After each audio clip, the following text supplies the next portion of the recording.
Thank you so much, fellow Ugandans. I want to start by first of all thanking all of you for taking charge and sacrificing whatever you were doing or whatever you were supposed to do today to come and join us in this particular function where we and joining us in the Manifesto program launch of our president. I say boldly, our president, very young, determined, focused gentleman with visions of seeing a better Uganda, which of course is the same vision that most of us see, that yes, we have Uganda, but still we have a lot of things lacking in Uganda. So as Ugandans, we think there is one person that could help us see this vision come to pass, come into reality. And that person is right with us inside this building, Joseph Kabuleta. Young people all over the world have continuously done tremendous things that surprises so many people. But it shouldn't be by surprise that young people are doing bigger and greater things that is making the world a better place to be. It is so happened because the young generation are shifting focus from wasting time that they have to making good use of the available time that they have to make their environment, to make their country, to make their visions come into reality, and they would do whatever it takes in their capacity, in their power, to see such visions come. And like I say, our vision is to see that Uganda is a new Uganda that is convenient, and we have, above all, a financial liberator right here with us, and is Joseph Kabuleta, the president. First of all, when I just heard that President Joseph was coming to launch his manifesto in Gulu, I was amongst, I think, the few young boys who started jumping, and I was excited. Most of the presidential candidates don't do this. They don't do this. They want to start from the central or from other regions, which is of course right, because they choose, everyone has their different choices. And the reason why Joseph had to choose Northern Uganda as the first place to launch his campaign manifesto, I think he will share with us. But according to me, it all goes back to love that he has for Northern Uganda at large, Acholi sub-region, and in particular Gulu city. And we don't take that for granted. Thank you so much, President Kabuleta, for making such a brilliant choice. And we want to assure you that come 2021, we shall stand together as a solid rock, gathering support and doing all that it takes to make sure that this mission that we are starting today comes to pass. Thank you so much. Ladies and gentlemen, let me welcome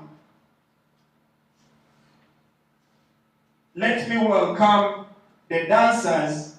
They welcomed us a little earlier, but they did not welcome our president.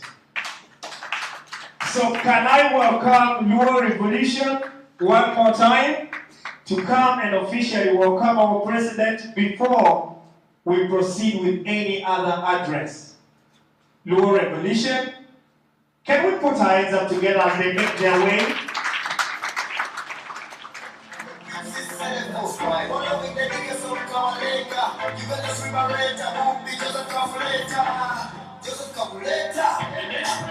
The next one.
Thank you so much. Can we put our hands up together for them one time?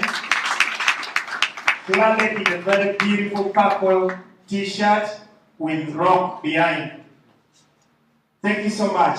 Ladies and gentlemen, before I proceed, it would be a crime if I don't take this opportunity to thank so much the journalists and the media fraternity for their patience, because I think they were among the first people to reach the venue, and are so determined to do their work. I want to say thank you so much to each and every journalist who is in here.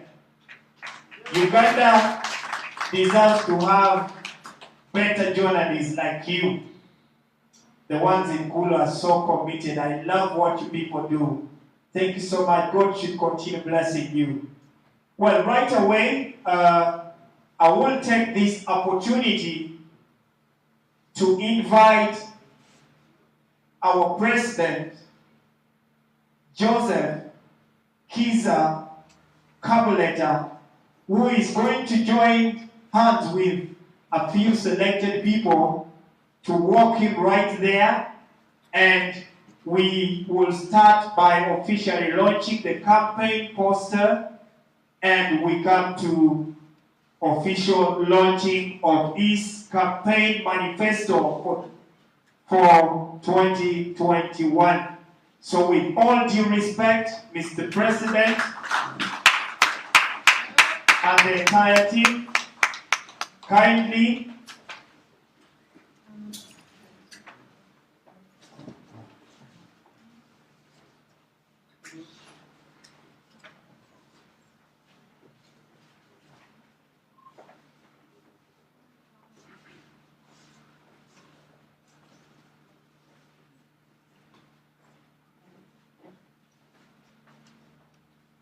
I'm going to count 5, then you can officially unveil by pulling off the black cloth.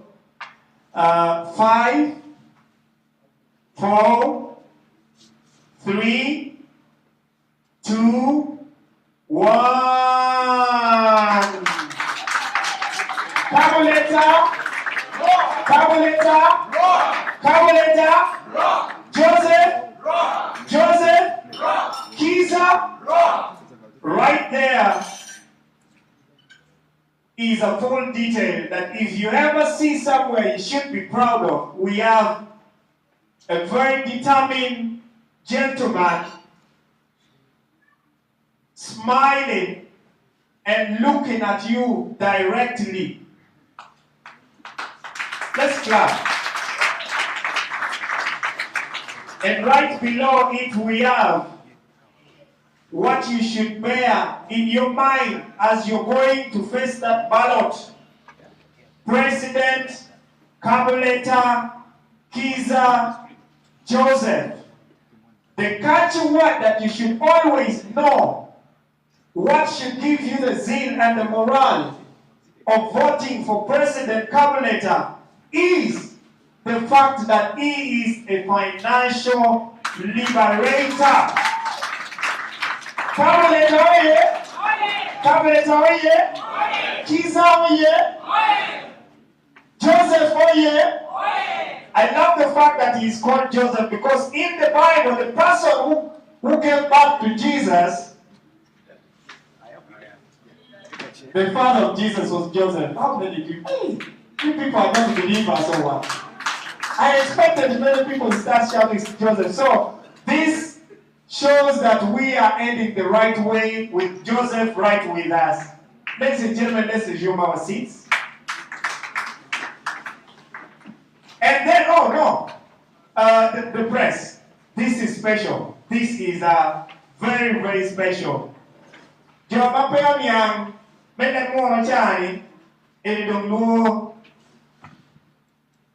I would request, okay. He is going to unveil to us the official Luo campaign poster, and we'll still do that on my count. 5, 4, 3, 2, 1.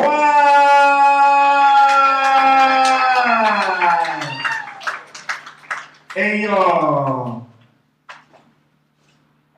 Wow. Joseph oye. Joseph oye. Kiza oye. Thank you. Let's now take our seat. And yes, ladies and gentlemen, our distinguished guest, without wasting any single time, allow me to take this opportunity one more time to invite President Joseph Kiza Kabuleta to now officially take us through his manifesto for 2021. Let's put our hands up together and welcome Joseph Oye, Joseph Oye, Kabuleta Oye, Kiza Oye, Financial Liberator Oye. Before I could first sanitize you, Mr. President, it's important that we keep you safe as you keep us safe too.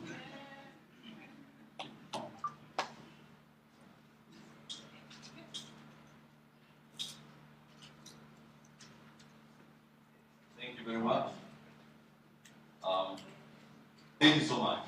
Thank you, members of the media. You know, when you're standing in the media for being here long, you know, I'm a media person.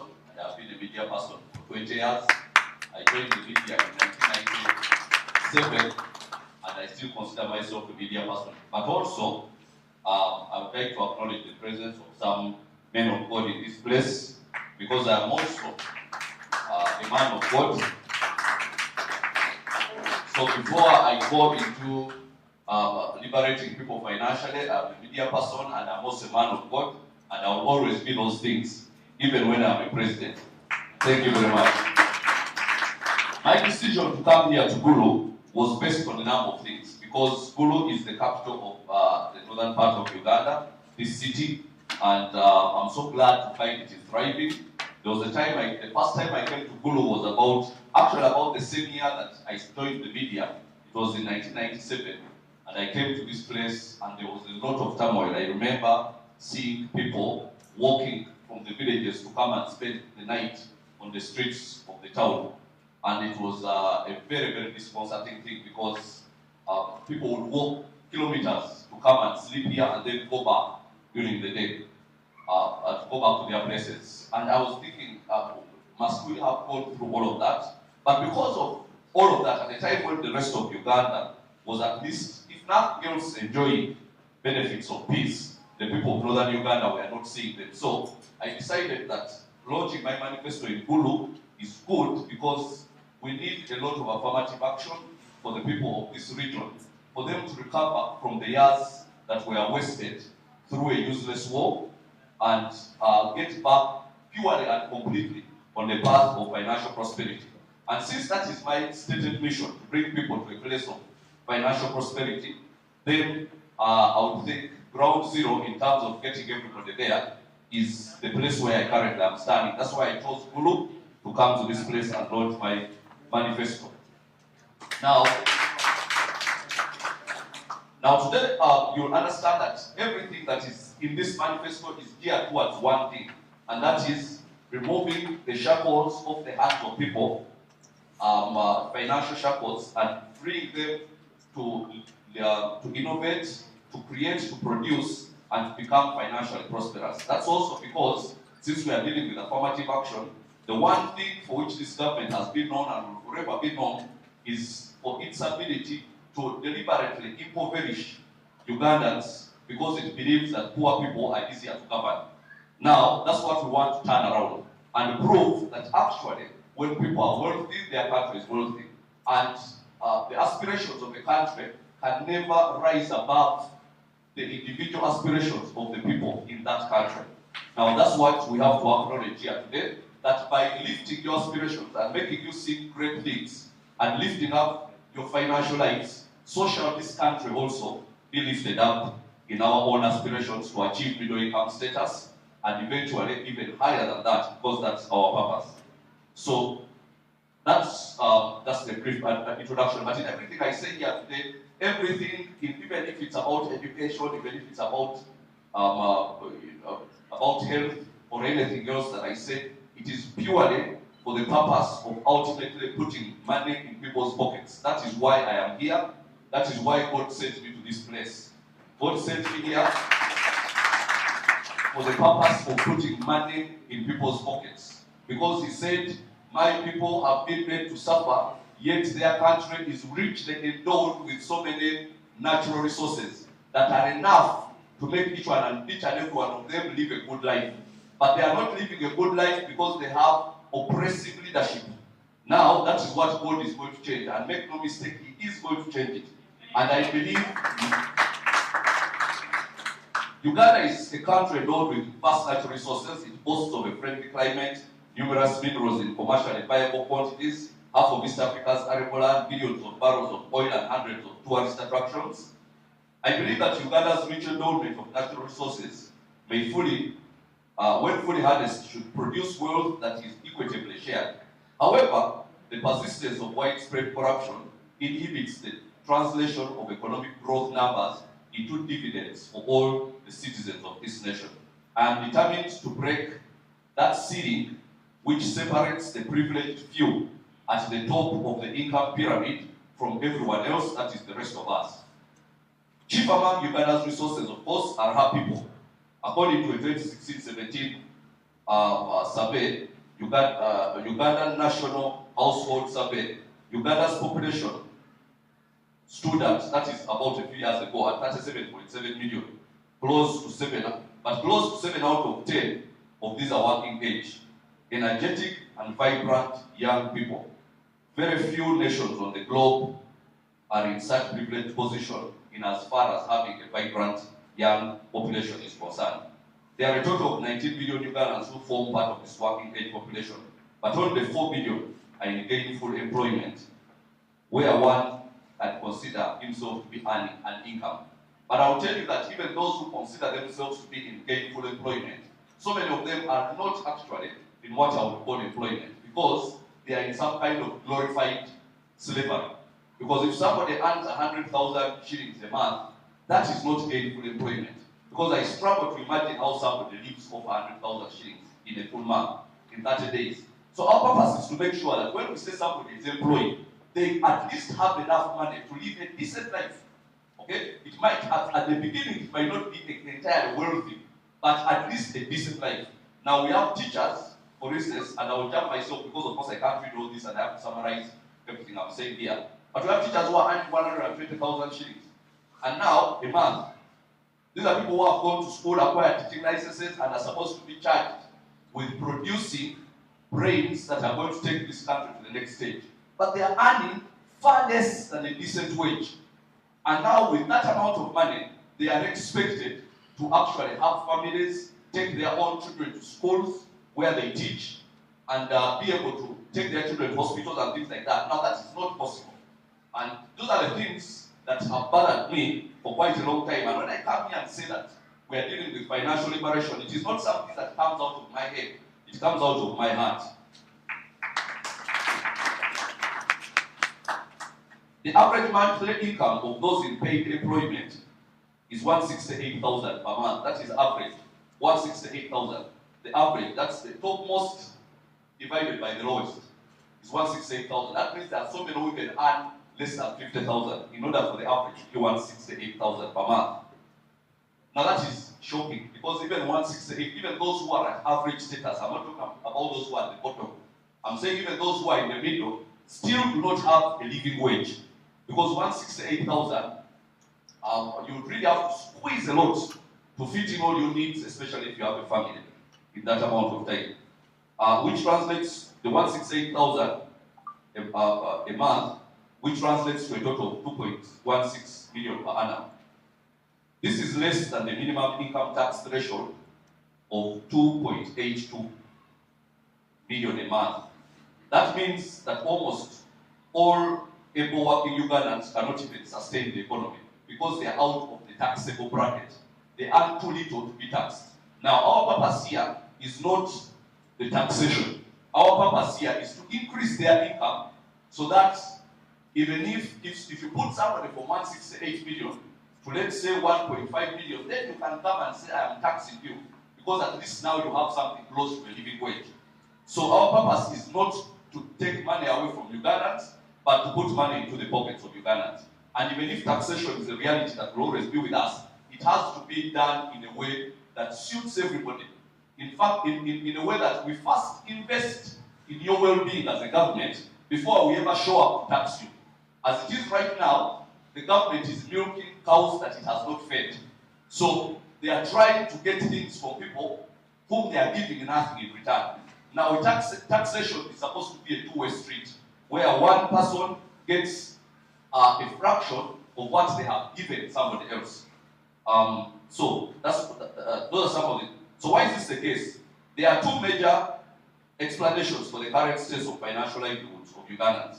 First, the majority of Ugandans are subsistence farmers with little or no focus at all on commercialization of their farming. They only produce to meet their basic needs and only sell what is left over after consumption. This, in most cases, is not much or of any quality at all that can earn them any sort of decent income. Furthermore, the subsistence nature of agriculture makes it nearly impossible to scale production to be able to earn more income. That is why, despite having some of the best soils and climate, Uganda has limited capacity to tap into the lucrative agricultural export markets, even for goods like coffee, agricultural produce like coffee, which is still our leading export earner. Okay, it might have been overtaken right now by minerals, but in terms of the money which can be shown on the GDP, coffee is still up there. Secondly, Ugandans who engage in agricultural activity, majority start businesses to meet their basic needs and not for commercial purposes. So even people who are in business, it's just for survival. So the whole thing is survival. Now we want to take it away from survival to thriving. So that we are not just looking at surviving and living your life and somehow if you can feed yourself and your children and then you die, that's okay. No. We want you to actually have aspirations to thrive way above the limitations that have been set for you because of bad governance. So even businesses are run in the same way as agriculture. Is purely about survival. So our target is to double the average monthly income in the first couple of years. Okay, this will translate into a total of 12 billion per annum with the average household of 5 people. This means that 2.4 billion would be allocated per household member, not per household, but per member of the household per annum, which would translate to about 6.5 thousand a day. But that's in the first or so years. After that, it should be more than that. So, what will we do to achieve this? There are very easy ways.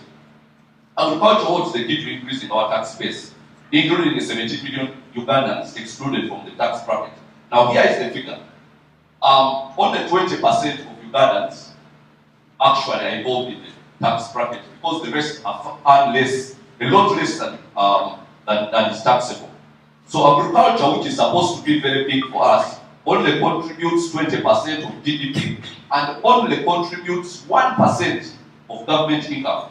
Just 1% of government income from agriculture. Yet it is supposed, and we've had it all before, agriculture is the biggest employer. But only 20% of GDP and only 1% of government income.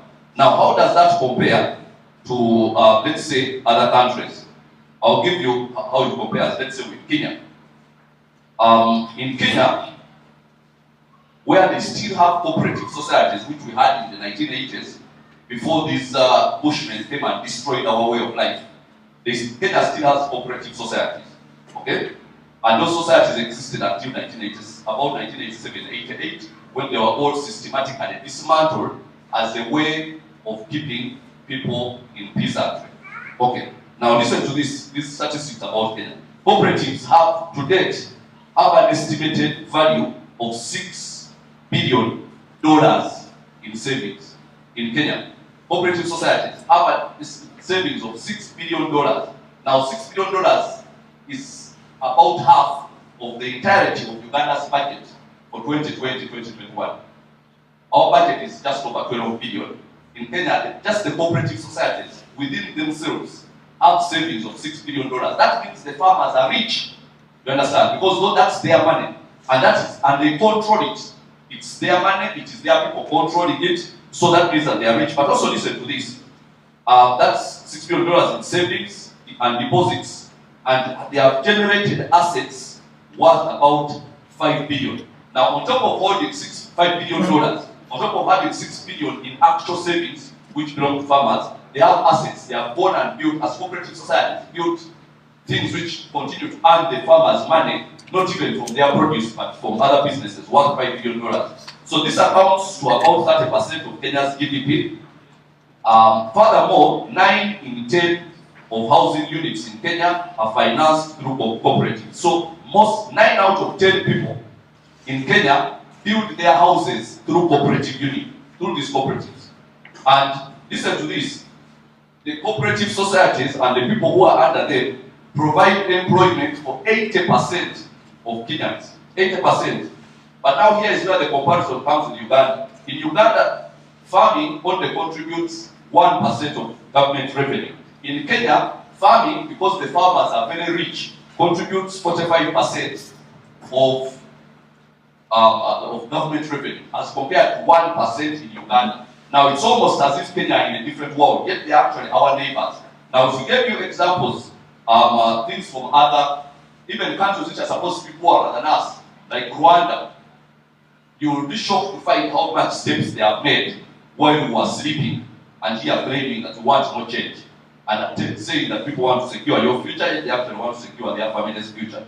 Anyhow, so now one of the things we are going to do with farming is divide it into regions, and this is a very practical thing, because we tell each people from each region, based on the soils that they have, what agricultural produce they can have. And so we tell the people in northern Uganda that according to our soil, surveyed here, you're best suited, let's say, to plant coffee, or let's say sugarcane, whatever it is, we decide. And then the government commissions you to do that. Now when we do that, we don't just tell you plant it. We have committed ourselves to be part of the value chain that brings value to you as a system. So when we tell you to do that, when you come with your produce that we ask you to go and get, let's say if it is coffee, different parts of Uganda, and I know where, I just don't want to say right now, because I've been having an issue, everything I say is duplicated by other people who are running for president but have no substance. Okay? Because I'm the candidate of substance and of issues. You see, other people are candidates of tear gas and so on, and that's their kind of, that's their campaign strategy. Mine is to make this campaign about issues. And I want Ugandans to vote not for me, but for yourself. That's why I'm here to tell you how you as a person stand to benefit by voting for me. The benefit should be about you. Now, I want you to make that ballot about yourself. Okay? Sit and say, I have a ballot, I have my life to lead. This ballot is the thing that I'm going to have to decide for me what kind of life I am going to have in the next 5 years. I don't know Kabuleta personally. I am only going to buy him or reject him based on his ideas, purely on his ideas. Now, if you find those ideas palatable and agreeable to the dreams of your own future, then you will cast that ballot for me, not particularly because you like me so much. Of course, I hope you do. But even if you don't, I want you to cast that ballot for me because you like yourself enough to know that this is the kind of person who is going to bring the best benefit to me and my family. Okay? So that is what we are saying. So now, of course, people have ambitions and so on. All of us have ambitions. But I'm not here to sell to you my ambition. I'm here to sell to you my ideas. And I hope you buy me purely on the basis of ideas. Okay? Now also, support will be provided. So now after telling you what to plant, we have district agriculture officers who have been dead, more or less, you understand, doing nothing, just earning government salaries for nothing. But now we task them to make sure that they get the maximum output from the people of northern Uganda. We told them to plant this. The agriculture officers in all the districts are going to be judged and lose or get their jobs based on how much value they add to the farmer. So we tell you we are giving you a task to make sure these farmers bring this amount of money to themselves. That is, they produce this amount of goods. Now, when you produce the goods, you are producing them for yourself. Because we are interested in you, we want you, the farmer, the agriculture officer, to come and tell you the best way to do your agriculture to get maximum output using this knowledge is ABC. And the best fertilizers use this, the best farming practices are this, so that then, when the maximum output comes, then we know that after 2 years, the farmers in all these regions will be very rich people. They will have gotten even into middle income, rather out of peasantry. I am targeting that for just 2 years. Because I know exactly how it will be done. And I know who is going to be tasked to do that. So that these agriculture officers are there for your benefit. So you come and say, I have 4 acres of land in Kitgum or in Amuru or somewhere. And the agriculture officer is supposed to tell you, here is the best way to get the maximum amount of money from your acres of land. Plant the following. Now, as a government, we shall take over the market of burdening. The burden of marketing those goods for you. Because the two big problems that farmers face, in my experience, and of course I've moved around the country, and I know this from experience and from talking to them personally, the 2 biggest issues they have are, one, first and foremost, land grabbing. Their land is grabbed, and that is a particular problem in almost every part of Uganda. It is a big problem in northern Uganda. It is a big problem in Uganda region central. It's a big problem in Bunyoro and Toro region, and actually every part of Uganda. It's a big problem in eastern Uganda. So that's a very big problem. And why is it there? Because they are not issuing land titles. They make it very difficult to get land titles, because somebody who has a piece of land and has no title has no sense of ownership. It's like having a house but you don't have the title deed for the land. And you just say that at least everybody knows it's my land. But the people who usually know it's your land might die. So what security do you have that your children will inherit that land after you? So one of the things we'll do is we'll make sure that we give each and every person land titles in a minimum time possible, to make sure that if you have a piece of land and everybody acknowledges it's yours, your neighbors are not in conflict, you're not in conflict with your neighbors as to the demarcations of your land. The LC can verify that it's your land, you get a land title at government expense. So that's then at least you're secure that this is my land. And now I can go ahead and do agriculture on it, knowing that nobody is ever going to take it away from me, because I have a piece of document which says that it is my land. Now that is, very few people in Uganda have those land titles. I'll tell you, even myself, I bought land somewhere, because I bought it near places where there is oil. I failed to get a land title, and that is me. So now imagine the peasants down there, how difficult it is for them to actually secure their land. And I did fail to get a title because there was any control. I said, no, everybody knows it's my land, but they can't give me a title. They make it very complex because they want to make it possible for the top people in government to come and grab that land. So these are the things we are going to change. So we task the agriculture officers to make sure that they get the maximum amount of output from the people. Create ecosystems and ecosystems chain approach to economic development, where we know that because of the produce here, so if we tell the people of northern Uganda to plant something, let's say cotton, I'm giving examples, we'll make sure that the spinning mills and everything that need to process that cotton and add value are here. Okay? So that's from there. And if we tell other people to plant other things, we make sure that the machines that actually add value are right there in that place. And how do we do this? Sometimes by just creating communal machinery to dry the produce. A lot of value is lost at harvesting because there are no machines to dry the rice properly, to dry the coffee, so to dry the maize. So you find that because it's not well dried, it cannot last as long as it should last. Whereas if these things are properly dried with machines, we don't lose any value whatsoever. So these are some of the things we are going to do for our farmers. I'll give you an example. Because of not having these machines to dry, here is what happened. I found this in Kapchoro. In Kapchoro, we had a scenario where Kenyan farmers would come to Uganda when it is peak season and buy maize at 300 shillings. They just cross the border with their trucks, buy maize at 300 shillings a kilo, and take it to Kenya, where they have proper drying facilities. And because the maize was in season, the farmers were selling it at very small prices. Now what would happen? Exactly a few months later, those same Kenyan people come with the very same maize, and they come to Uganda and now sell it at 1,300, 1,500 shillings a kilo. The same maize they bought here. Why? Because, okay, the other side they have the government, for us here we only have thieves with guns. Okay? But also, because they have drying facilities. So a farmer doesn't have to sell his maize at 300 if he can dry it. Because he dries it and waits for it to be out of season and he can sell it at a good amount of money.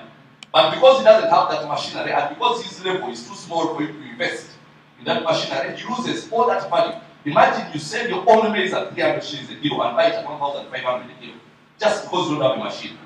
But now, we shall provide as a government those machines to make sure that these farmers at a community level can go and dry their produce and therefore make it long-lasting. They don't have to sell it when it's off-season.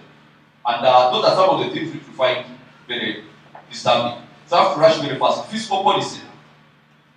Our fiscal policy is all around, number one, increasing efficiency and productivity of government. A widening government budget deficit and an increased national debt budget requires serious rethink of Uganda's tax and government expenditure policies. Okay? We are spending a lot more as a government than we are running. I keep on telling people that if you run your home, your personal home, the way Uganda government is run, you will be in prison for mounting debts. Okay? But our government is run very carelessly, in a very careless way, because they will just go and take debt and take debt. Imagine, we just read a budget not too long ago, and that budget was spending more than twice the amount of money we are projecting to collect. You understand? So that means you have a salary of 1 million, but you're spending 2 million every month. How long is it going to be before you're in prison? I'm presuming that the salary is your only source of income. So in other words, we project to collect 21.7 trillion, which has reduced to 18 trillion, but we are projecting to spend 45 trillion in this year. And now here is the worst part. Even before we've concluded the first quarter or so, soon after the first quarter of the financial year, government is already asking for a supplementary budget. That means on top of the 45 trillion, which you already don't have, they're asking for more. So that's how irresponsible our government is. So don't be offended if I tell you we just have thieves with guns. We do not have a government. You cannot run a fiscal policy like that and expect that the people of that nation are going to be prosperous. It is not possible. This is why we are proposing different things. Number one is about debt management. So I'll just read for you some of the things here which I found of interest. Our debt is about 53 trillion right now, and it has increased from 42 trillion to 52 trillion in a very short period of about a year, under the guise and the excuse of COVID. Money which was borrowed for COVID and wasn't used for the purpose for which it was borrowed, of course. So currently, government tax revenue is 12.5% of the GDP. Now, let me read this for you. I like using comparisons because they tell you a bit of where we stand. Let me give you one comparison here. Tunisia is a country in Africa that holds many similar economic aspects to Uganda, but with a far much better fiscal policy. Now, I'm telling you that here is a country which is not too different from us, but because of very good budgeting and fiscal policy, they actually are a prosperous nation, far better than us. Now, Uganda sits on just over 200,000 square kilometers compared to 155,000 of Tunisia. So we are just slightly bigger than them. Uganda has a GDP of $35 billion compared to 39 billion for Tunisia. We also not too different from them. They are just 4 billion more than us. But remember, they don't have the things we have. They have some oil. They are not landlocked like we have, but they don't have the soils that we have. But anyway, that is where the comparison stops. Tunisia has a higher tax to GDP ratio of 38% compared to Uganda's 12%. For every $100 which is produced in Tunisia, $38 is collected in taxes. At 3,318, Tunisia's income per capita is more than 3 times that of Uganda with the same amount of things. It's almost the same land, almost the same resources, but their income per capita, that means on average they earn 3 times a household better than we do because of good fiscal policy. That's why I'm telling you these things like fiscal policy are not just big talk. They actually amount to money in your pocket. This is what we want to show you, that when you plan properly, just like with the household, that amount of money translates into your pocket. I'll give you an example. Here is the thing about Uganda's policy. We have a government which puts a lot of emphasis on public service and kills the private sector. They blow up the public sector and then they kill the private sector. And so the private sector is very small. I'll give you an example of a story which I usually tell. There was this competition of wife carrying competition where each husband carried his wife and they ran 100 meters. Whoever got there first won the race. But you had to carry your wife. Now, there was this gentleman who was big and well built, a Kanyama, and he had a very small and slender wife. So he just picked her up without a problem and dashed down the line and won the race. Now, on the other hand, there was a man who was very small but had a very big wife. You know, in a Gomez, a big wife. He could not even get her off the ground. So, obviously, he lost the race. Now, where does that come in? The husband who carries is the private sector of Uganda, the businesses, the farms are the husband. The wife is the public sector. In true economics, the private sector is supposed to carry the public sector because they are the ones who pay taxes. So the government can only be as big as the taxpayers within it. You understand? So the reason you have countries which are the richest country in the world is because they have the richest people who pay the most taxes. You understand? Because the people are rich. So now the private sector is very big and the public sector is small. So they are competitive in the race. So remember, the private sector is the what? Is the husband. And the public sector is the wife. Now, there are countries which I know, let's say like Israel, which have a very big private sector. And a very, in others, they have a very big Kanyama husband. And they have a very small wife because their public sector is so small. And as a result, they win the race. They win the race. They are ranked as the eighth most powerful country in the world. With a population of 14 million people. Just 14 million. The eighth most powerful. Why? Because they make sure their private sector is always thriving.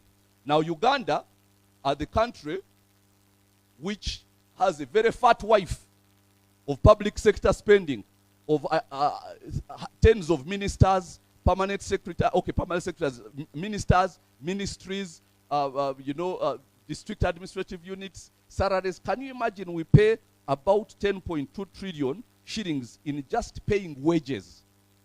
Out of the 45 trillion shillings budget that we have, a quarter of it is spent in just paying wages for many people who are doing nothing, of what I would call dead wood.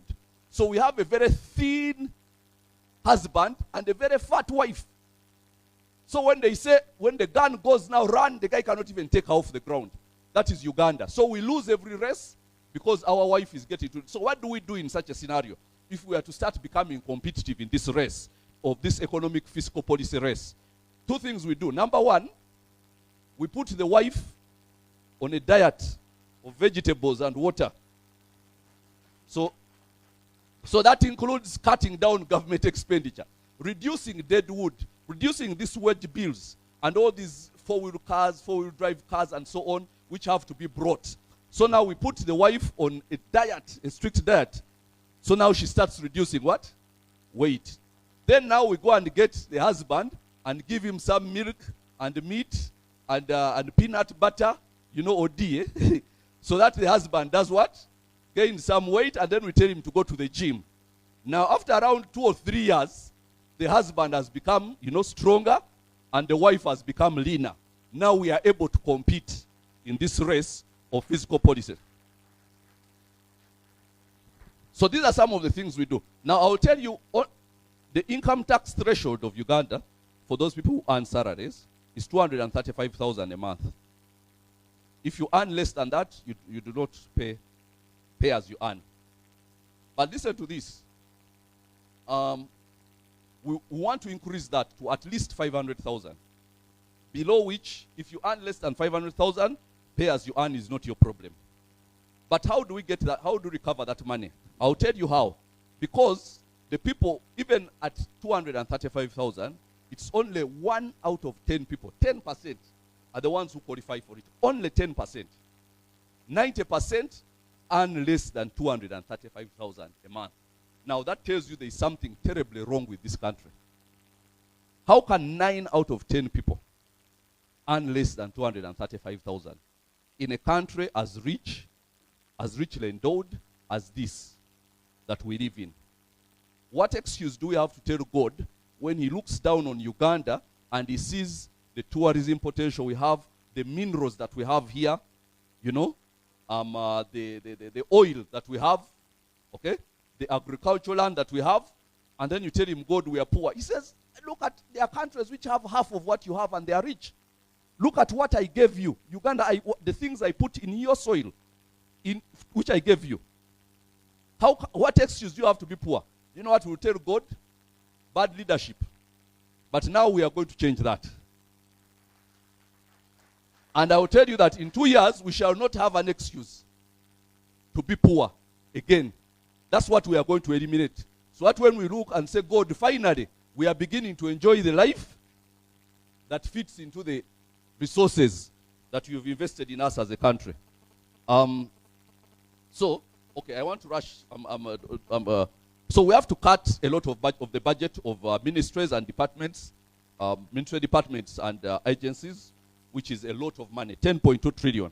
We have to cut down on the amount of loans that we are taking. And how do we do that? By reducing on our expenditure, first and foremost. But secondly, by also increasing our output. Now, the things I'm telling you about agriculture, if you go, because we've done our survey, on average, each household in Uganda has between 3 and 4 acres of land on average. And not individual household. Between 3 and 4 acres of land on average.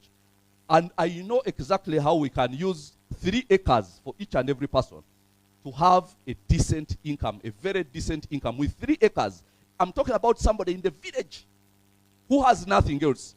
And he only has 3 acres of land that he can call his, even if there were 2. And I said, now I'm going to tell you, the government of Kabuleta is going to tell you how to become rich. And within 3 years, we pulled that person away from peasantry into something close, you know, to a middle income. And then at that stage, we can even start talking to him about taxation. Because number one, our agriculture officer is giving him all the good advice. He's finally getting something out of his government. You understand? Number two, he's using government drying facilities to add value to his produce. You understand? Number three, government is helping him market his produce. So now, having invested in that person, now we can actually ask for taxes with a straight face. Because we say we've done ABC from you, now all we want is just a small percentage of your income. And now because his income is high, much higher than he ever thought it would be, you would have no problem paying us taxes. You understand what I'm saying? So that means that the 80% of Ugandans who are outside of the tax bracket get into the bracket. Then also we will institute a decent wage structure for the civil service, make it lean, but also well paid, and therefore very efficient. Because most of the people who pay bribes don't pay bribes because they are bad people. They pay bribes because they are trying to get services from a corrupt system. So it is their due. For example, in the health sector, 80% of the money which is paid by Ugandans for health purposes in hospitals is actually paid in places which are supposed to be free. But they pay 80% in places which are nominally they say it's free. That hospital is free, but you know it's not free. So we can actually change that in so many ways. So now you see how I'm thinking about the Ugandan. And here is the basis of why I come and ask you if I'm thinking about, not only do I put money in your pocket, I'm also making sure that when you go to free health centers, they are actually free. When you go to give birth, you don't need anything apart from your Benson, okay? And the clothes you wrap your baby with. Everything else there is free. So you walk in with your pregnancy and walk out with your baby having paid nothing. Then Ugandans will finally know what it means to have a government. You understand? When you finally have some services which you can get and say, now this is the tax that the people of this country pay for. So that in a rural place, somebody is not pregnant and they are concerned. How am I going to deliver? No, we have midwives, we have doctors and medical officers in different, very, very small unit hospitals where you'll go with nothing. Walk in because you're Ugandan. Of course, if you require high-level medical attention, that's different. But at least let's start from here, where you walk in with nothing, with just your Benson and whatever it is women use, hot water and so on, and walk out with your child, healthy and immunized, free of charge. And then you say, finally, I have a government. These things are possible with the government of Joseph Kabuleta.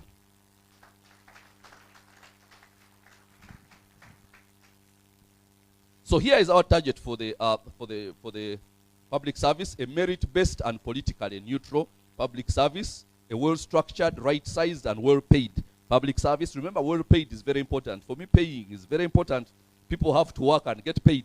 I don't believe in slave labor. Okay? Accountable, professional, and free of corruption, relatively autonomous, responsive, and representative, and well-trained, performance-oriented, and relatively open. In other words, even if you go to a public service office, you will not pay money if you are supposed to get a service, if you're getting a service which is supposed to be free of charge. I'm about to finish. Using a well-planned and trusted tax administration in our government, we intend to have our budget financed through taxation. So that means I've told you how we include people who are out of the tax bracket. Now let me tell you how Uganda's tax system has been working in the last about, I think, 30 years. The first 5 years, there were a lot of good things which were done by the previous government. And you see now people are not used to us saying that. But the truth is, the governments which these people replaced had some order. And these people came and destroyed the order. You understand? Now, in the first 5 years, and that's the truth, although, you know, they demonized them and demonized, the truth is those governments had order. And they had services which were free. And they had hospitals which you could go in and get these things. These are not new things. These are things which existed in the 1980s. You understand? And those of you who are of age will testify. Am I right? Yes, it is true. Some of these things existed. The cooperative societies and the farmers getting their money. And the farmers getting, rich from farming. All these things existed before these bushmen who came and interrupted all our society. These things existed. They have disrupted everything about our society. And the purpose of it is to make a small section of people rich. Anyhow, I'll go ahead very fast. So now the tax system in this government has been as follows.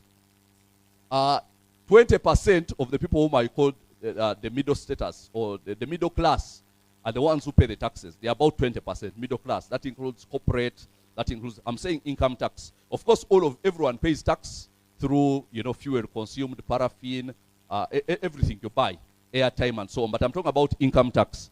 So 20% of the middle class are the ones who pay the taxes. 80% are outside the tax bracket, so they don't pay. But at the top of all those, there is a small group of people who I call indomitables, who belong to one family. They are the ones who have all the money and pay zero of the taxes. They are exempt from taxes. Yet they are the ones who take all the minerals of the country. They are the ones who take all the wealth from the most lucrative things in the country, but they pay zero tax.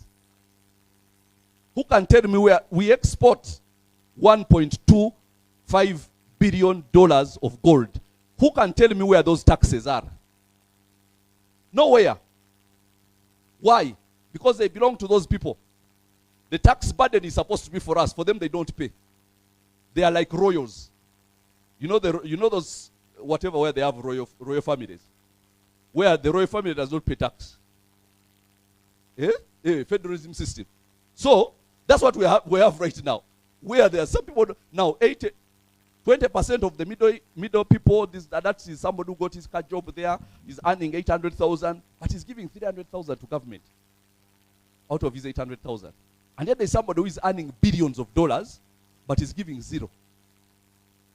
So you see how it is not too difficult to increase our tax revenue, even by reducing the taxes that people pay. We can reduce the taxes and get more revenue by just increasing the efficiency and removing the royal family. And making everybody equal in this country. You understand what I'm saying? And now these are things which I don't just talk about. Given the place and that office, I will do them exactly as I promised them. If I don't, may the Lord punish, I cannot change any of the things I've planned, because I was a pastor. I started studying the way this government works, and I saw that we do not have a government. And the people of this country are suffering for nothing. We are not a poor country. We have never been. So, now, here is how we increase our taxes. I'll give you an example.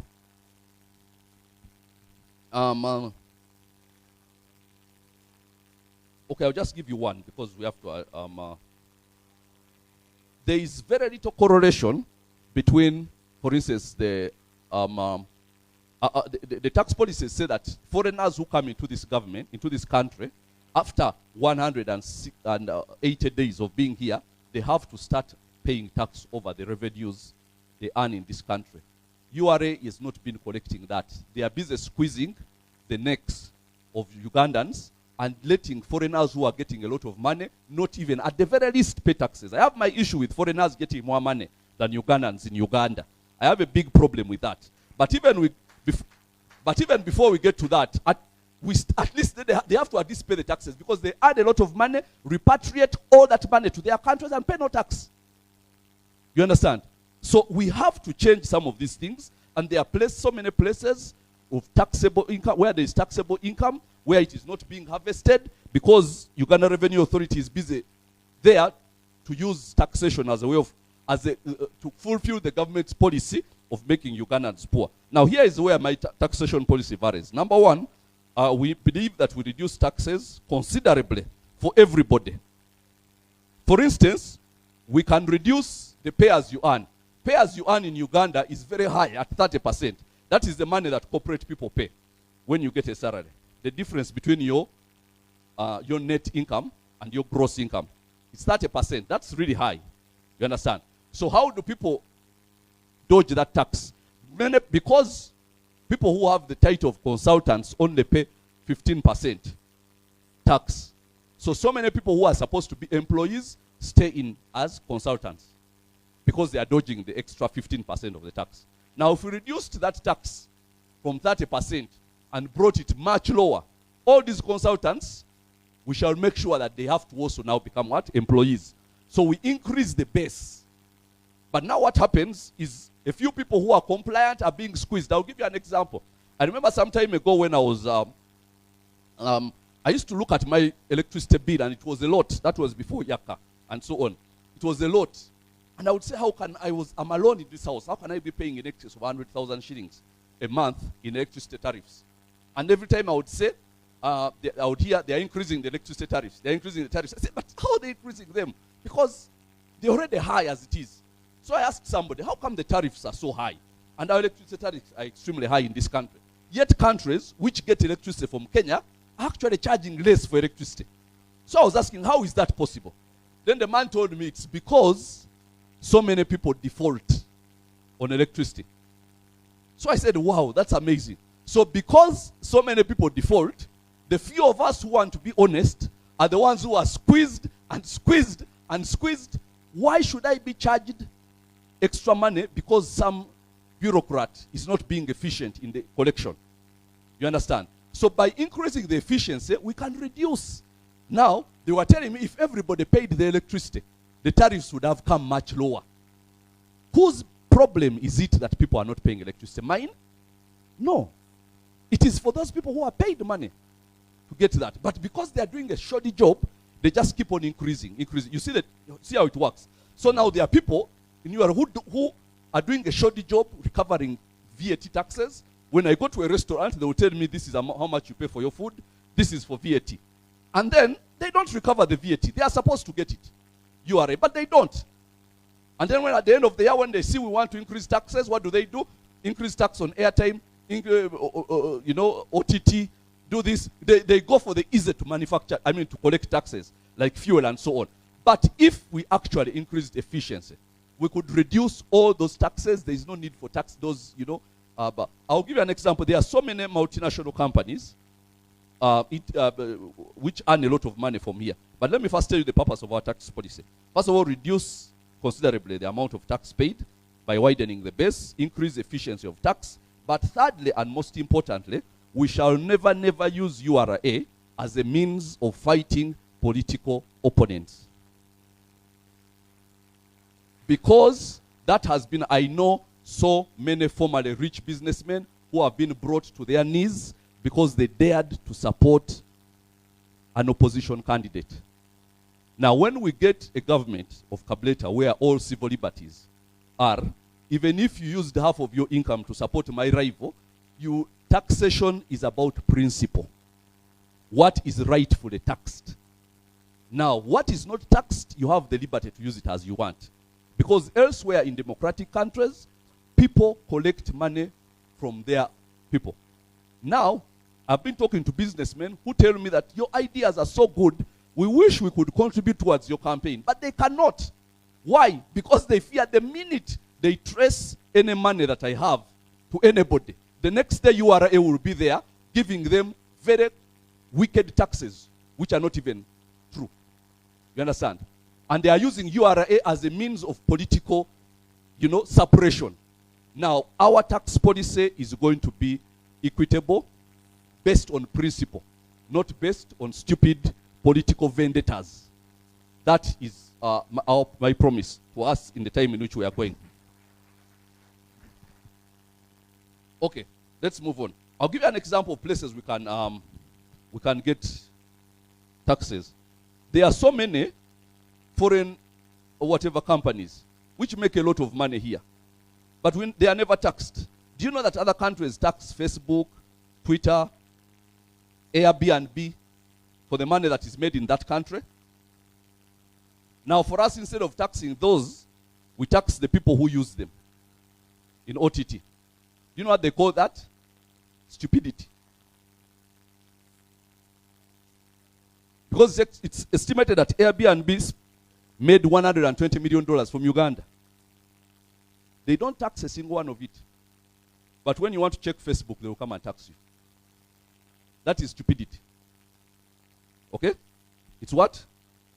And that's what we have to stop. We are here to stop stupidity. Okay, we move on. Okay. Minimum wage threshold, I just say a bit about that. Currently, Uganda does not have a minimum wage for its citizens, which has created a lot of abuse in the labor market by employers. Our administration will create a minimum wage and increase the household threshold of pay as you earn, so that a big number of people can be on the payroll register. This will widen the tax base and the disposable income of Ugandans. Now let me tell you something. There are two ways you can tax somebody. And now here is where we differ in all of this. If I get a salary, let's say of 1 million shillings, you can come and take 30% as pay as you earn, then take other, all the other taxes, and end up with 650,000 shillings, which is my disposable income. But in other places, they will reduce the pay as you earn, and let's say I go back home with 900,000 of my 1 million. But they will still tax that money everywhere I go to buy. If I went to buy a bottle of beer, it is taxed. You understand? But they have taxed it differently, not directly, but indirectly. So that at least they have put money in my pocket. If I go to buy fuel my car, tax. If I go to buy a bottle of soda, taxed. If I bought cigarettes, taxed. Anything I do, taxed. But I'm getting it indirectly from your own expenditure. You understand? Rather than getting it directly from your employer. Now, Kabuleta earns 1 million shillings. First, give us 350 is ours. No. Give us 1 million is ours. Give him 900,000. We will find him where he goes. When he goes to take a cup of coffee, that is taxed through the restaurant and the, VAT and so on. So our policy is, as much as possible, let the people have the money. Let us get the tax from the activities they do. Because every time you use money, everything you do because of VAT is taxed. Everything. So we'll get the tax anyway. But after having put money in your pocket. So we have to move on from there. So now we move so many people away from what they call consultants because they are dodging. And so many Indians don't even put their people on. They don't register them as employees because they are trying to dodge the 30% pay as you earn. Now, when we reduce that, all of them will have to put their employees on this system so that we increase the threshold. We increase the base. Okay, education. I have to be very fast here. Now, Uganda has a very low primary survival rate of only 33%. In other words, of the children who enter primary school in P1, only 33% of them, that is 3 out of 10, are the ones who sit for P7. And when you go secondary schools, it's even worse. Okay? Now imagine a system like that, where people go into P1, and if somebody stops in the middle of primary, they have hardly acquired any form of education. Many of them cannot even read or write. So why we have to find out why some of those reasons are. I'll give you some of them. Several damaging issues have been identified by researchers with WEZO in our basic education. Firstly, there is an insufficient knowledge on the part of teachers, particularly in the areas of pedagogy and curriculum content. The second damaging problem is the very high rate of teacher absenteeism. During unannounced visits to schools surveyed, 24% of the teachers were absent from the school entirely, and 53% were absent from the classroom at the time. That means only 47% were actually involved in teaching at the time they were supposed to be teaching. Lastly, pupil textbooks were lacking in 90% of the primary 4 classes observed. You cannot study without textbooks. It's useless. It's pointless. Even if you give UPE, people have to actually be involved in education. So only 21.8% of newly trained teachers were proficient in numeracy at primary 6 level. Now this is very shocking. Only 22% of teachers who had freshly been trained were actually proficient in basic mathematics or numerology. And that is basic mathematics of a P6 level. That's what they should have known at the age of 11. But also we can't blame them. Because if you pay peanuts, what do you get? How do you pay? Because the teachers have to go and dig first. How can he live off 120,000? So he first goes to the garden. Because the basic thing is survival. Anyhow, education is entirely commercialized without a clear transition to gainful employment for many fresh graduates. So apprenticeship, pupillage, internships are not meaningful and embedded in our education system to contribute to the learning. So therefore, we want a basic secondary tertiary education system that addresses our unique needs as a country with one of the youngest populations in the world and one of the most robust entrepreneurial cultures. Okay, before I go into reading those big things, let me tell you this. One of the main reasons, one of the biggest people who fall out of primary school and school altogether, a big percentage of them are girls. And a big percentage of them fall out simply because of menstruation. They don't have enough money to afford good, sanitary equipment that they need in that period. And some of them are actually those who have bad menstruation for 1 week out of a month. So you find a girl who is just going into menstruation 1 week out of a month. It's either too much pain or she has no ways to block the bleeding. I'm sorry if the language, I don't know what language to use in there, but you understand what I'm saying. Eh? But the point is this. And how can you study when you can only be in school 3 weeks out of a month? What if the exams come in that period when you are in period? How will you go to do the exams when you don't have what? A way of protecting yourself. And the shame and so on. And people are laughing at it. And so what most girls do, they just stay home. And that is very sad. Now, how much would it cost this government to get them those pads? They've promised, but they can never fulfill. They promised those things. The woman who came up and tried to make them, hold them accountable to their promise, you remember her. They locked her up in prison for close to 2 years. For just reminding them that we have a responsibility to those girls to make sure that at least we take away that excuse for them falling out of school. And the government can afford that. First of all, they are reusable ones, which we can buy. And then they can go and imagine if it's exam time, PLE, but somebody has very painful periods and very long 1 week. And she has to stop. And she doesn't sit for PLE. And she probably was one of the best students. But we lose that person because of something very avoidable if we actually had a government. Very avoidable. So these are some of the things that we have to deal with And then I'll briefly talk about health and stop there, although there are so many other things. But because I don't want this to be a whole long process, I'll stop there. Maybe you'll ask me some of the questions in areas that you want, and we'll answer them briefly in 20 minutes, or 10, or even less, so that we can end this. Those who want to read the entire manifesto can go ahead and read it. But you know, I believe in illustration more than anything else. So Uganda needs a healthcare system that is holistic, universal, accessible, affordable, reducing out-of-pocket spending. I told you earlier on, currently over 50% of health expenditure is in a system which is supposedly free. Actually, 80% is in a system which is supposedly free. Poor families spend 80% of their income on health care, which further propels the vicious cycle of poverty. Imagine a scenario where 80% of your income is just spent in keeping yourself healthy so that you live. And you only have 20% to eat, to look after yourself, to look after your children, but 80% is spent on health. Why? Because there are healthcare centers which are supposed to be free, but of course in this government there's nothing which is free. But that of course fits into the entire narrative of keeping people poor, because they're the ones who keep you in power. So our health thing is going to be based on 3 things. Number 1, human resource. We cannot, surveys have shown throughout the world that the level of health care that you receive is always proportionate, in direct proportion to the amount of money that you pay your health workers.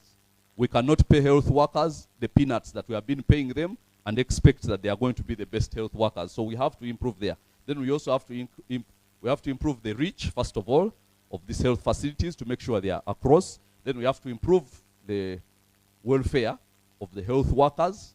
Then number 3, we have to improve the facilities in those places to make sure that they can cater for so many things. For instance, there should not be any reason whatsoever why somebody in northern Uganda should not go to Gulu Referral Hospital and should find a need to go to Mulago. Gulu should be able to solve all those needs, so that at least, because imagine the amount of resources it would take to get somebody from here to Kampala just for a medical procedure. Yet we can actually empower the medical facilities in these regions where there are referral hospitals to handle all those issues. So that at the very least, the ambulances will take people from the village to Gulu, okay, where there is a referral hospital, and the problem is solved at that level. And we can do that because, first of all, the health sector is the most funded sector by our development partners, world development partners. We get a lot of money attached to health. But unfortunately, we also have the biggest thieves in the health sector. And they are stationed there on purpose because that's where the money is. So we have to make sure that we reduce on all the money that is lost to corruption and actually dispense it for the purpose for which it is intended. The amount of money we get from the foreigners is a lot. We get between $400 and $500 million every year from America for health sector alone. That is a lot of money. So we want to increase some of our health expenditure. There's an agreement we entered into. Healthcare is our priority is to bring Uganda's healthcare spending to 15% of our GDP, which is the level that the country committed to in the African Union Summit in Abuja in 2001. 15%, that's what we committed to. We are nowhere close to that. Yet we signed an agreement in 2001 in Abuja saying that we are supposed to spend 15% of our GDP on the health of our citizens. But we are not. If we spent that, as we signed in that agreement, all these problems people are having in the health thing, so many of them would be solvable. And a lot of these facilities would be free to people who have no money. And yet they will actually have money because they will be financially liberated. You understand? But they will be free not to spend that money on health because that one is free of charge. So health and financing. So we'll champion that. I'll just talk about one extra thing because if I went into sports, we'll actually spend a whole day here because I've been a sports person and a sports writer and a journalist for 15 years. But I have great plans for sports. And Kabuleta presidency will be the golden generation of Ugandan sport. Every kind of sport, creative sport, and every sport and art. Golden generation, I'm telling you. Our program is going to go around scouting all talent from wherever it is. We want to make sure that anybody who God gave a special gift will be found wherever, however deep in the village they are born. If God invested something special in you, we shall find you from wherever you are and bring you from there and put you on the national stage at government expenditure. Because I'm telling you, if somebody as talented as Messi was born in northern Uganda, nobody would know. You know that? Because there is no system to scout him. When you see great people like that, there is a system by which people realize that this person is not usual. This is a unique person. We can get him from there. Now, by the time that person is 12 years old, they have already identified him. They have picked him out from there. They have put him on the national stage. He has all these people surrounding him to make sure that his talent is not wasted and benefits the whole nation. You understand? So these are the things we have to, and restoring all the facilities, sports facilities. I'm not reading, I'm just reading them off, getting them off cuff because I don't have to read. But restoring all the sports facilities in the country, which have been taken up by Bushmen who wanted to put shopping malls and all that. Basically destroy those sports facilities. Now we want to put them in communities, but also in schools. Because we have a scenario where schools are being licensed by the Minister of Education, yet they are on, on 1 acre of land. So they cannot play any sport, even table tennis. They don't have the space. So we have to have schools which give holistic education. And part of the holistic education has got to involve sports. So that children, because they, first of all, they need it for their own development. Secondly, it's a good way to scout talent. That's where you start noticing that somebody is uniquely gifted in different areas. So school is a place where we get people who are uniquely gifted in academics, uniquely gifted in sport, uniquely gifted in innovation, and so many other things. And at that stage, because we have a ministry of innovation and a ministry in that area, we pick them up and use their brains to actually build something powerful for themselves, of course, but also for the nation. So then democracy and governance, as I told you, we shall first of all, we have every intention, of course, of making sure that we go back to a functioning democracy where we have a two-term system and nobody can stand beyond two-term. And basically reverse all the changes which were made in the constitution purely for the benefit of the president. Reverse all of them and get back to something close to a democracy. But also to divest a lot of power away from the office of the president. Because right now, because one of the stated purposes of this president has been to make sure all power belongs to the office of the president. Okay, that's even putting it mildly. All power belongs to the president. You understand? Now we have to change that. Because to make sure that he's the only center of power, he has done the following things. Number one, destroyed all local governments. There was a time when all the local governments in this district were very powerful. Powerful to the point of building roads. Now, there are roads in the villages which cannot be built by government. But we empower the local government in districts. We empower them, includes financially, to go and actually construct some of those roads. And construction does not necessarily mean, paving. It can just mean making those roads very passable and bridges and basic things. So they killed the local governments. They attacked traditional institutions. There are permanent wars between these kingdoms, especially the biggest kingdom, the one of Uganda, and government, because this government is scared of that kingdom being a center of power. So they have to keep on doing everything possible to weaken it. Keep on doing everything possible to weaken it, because there can only be one center of power, and that is the president. But thirdly, empower, very important, Parliament in its role of oversight and of discussing and passing laws that are of the benefit to Ugandans and that are, proper laws, not just laws for the benefit of the presidency. And also freeing the judiciary, freeing its hands to make judgments, even those that are against the wishes or the whims of the politicians. The judiciary should be able to make judgments, especially those that are against what the politicians want. As it is, they can't do that because the president has a lot of power to do all sorts of things. They know how to go and disable judges financially, go and destroy all your businesses or your income.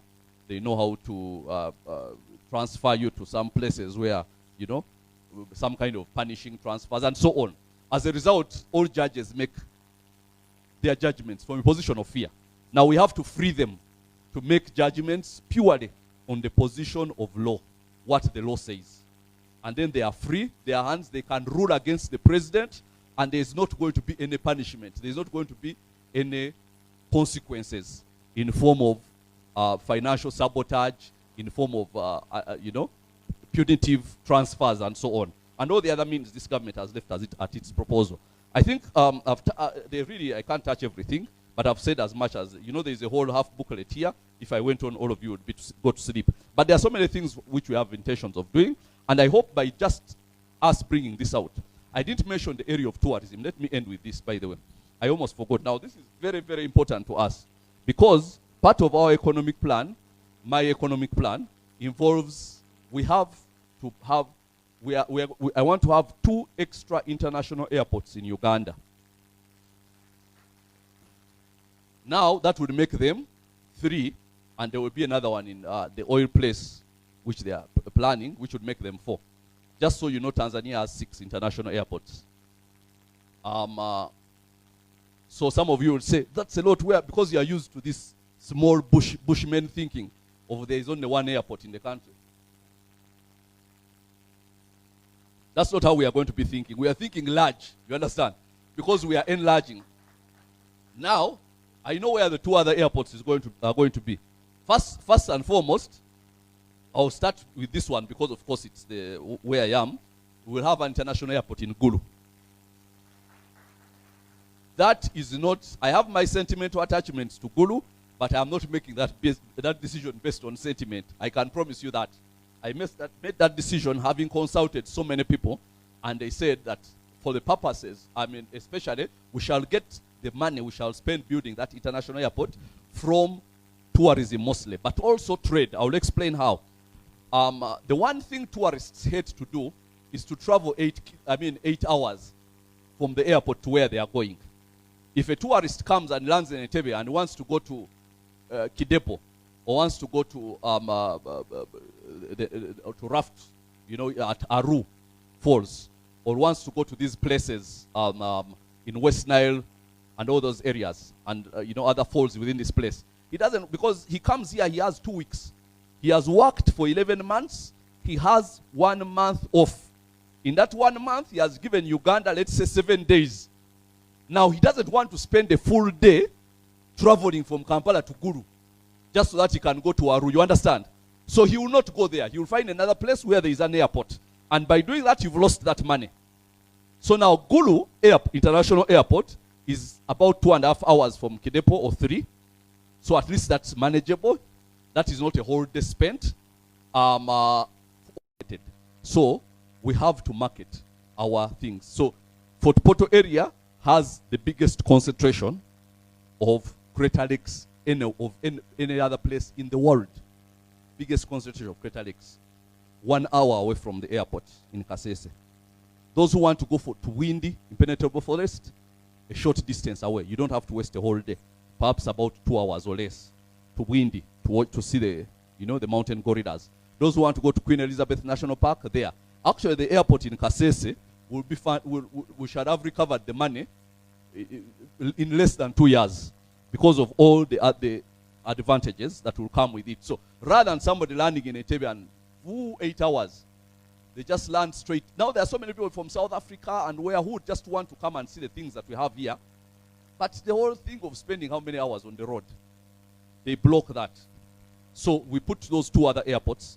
But also, consideration at a later stage, depending on how these 2 work, for another one in Arua. Now, apart from that, did you know that there are about between 40 and 50 buses, between 40 and 50 buses, which come from Bwera on the Congo border near Kasese to Kampala every day. Every day. Those are people who are coming to Kampala for business. Unfortunately, this government removed train transport, which was very good for that purpose, both cargo and transporter, trains, which would make it very easy and cut down the distance of travel. But also, Many of those people can afford air tickets. So they can fly from Kasese and save time. So that's why, so it is so easy to recover that money. Instead of all those, people are rich who can afford air tickets, but they're in buses because there is no plane. So imagine if we, even our Uganda Airlines, which was created, before even we start thinking about all these routes, there are routes from northern Uganda. Now here in Gulu, how many people come from this side of Congo, from South Sudan, and they go to Kampala for business? We can make Gulu the center of that business. You don't have to go to Kampala, buy all produce. All the things you want are in Gulu City. Because, and Arua City. So you don't have to go that side. So we can decentralize our country. That way, prosperity is not in just one place. You understand? Eh? Because now the traders here are empowered.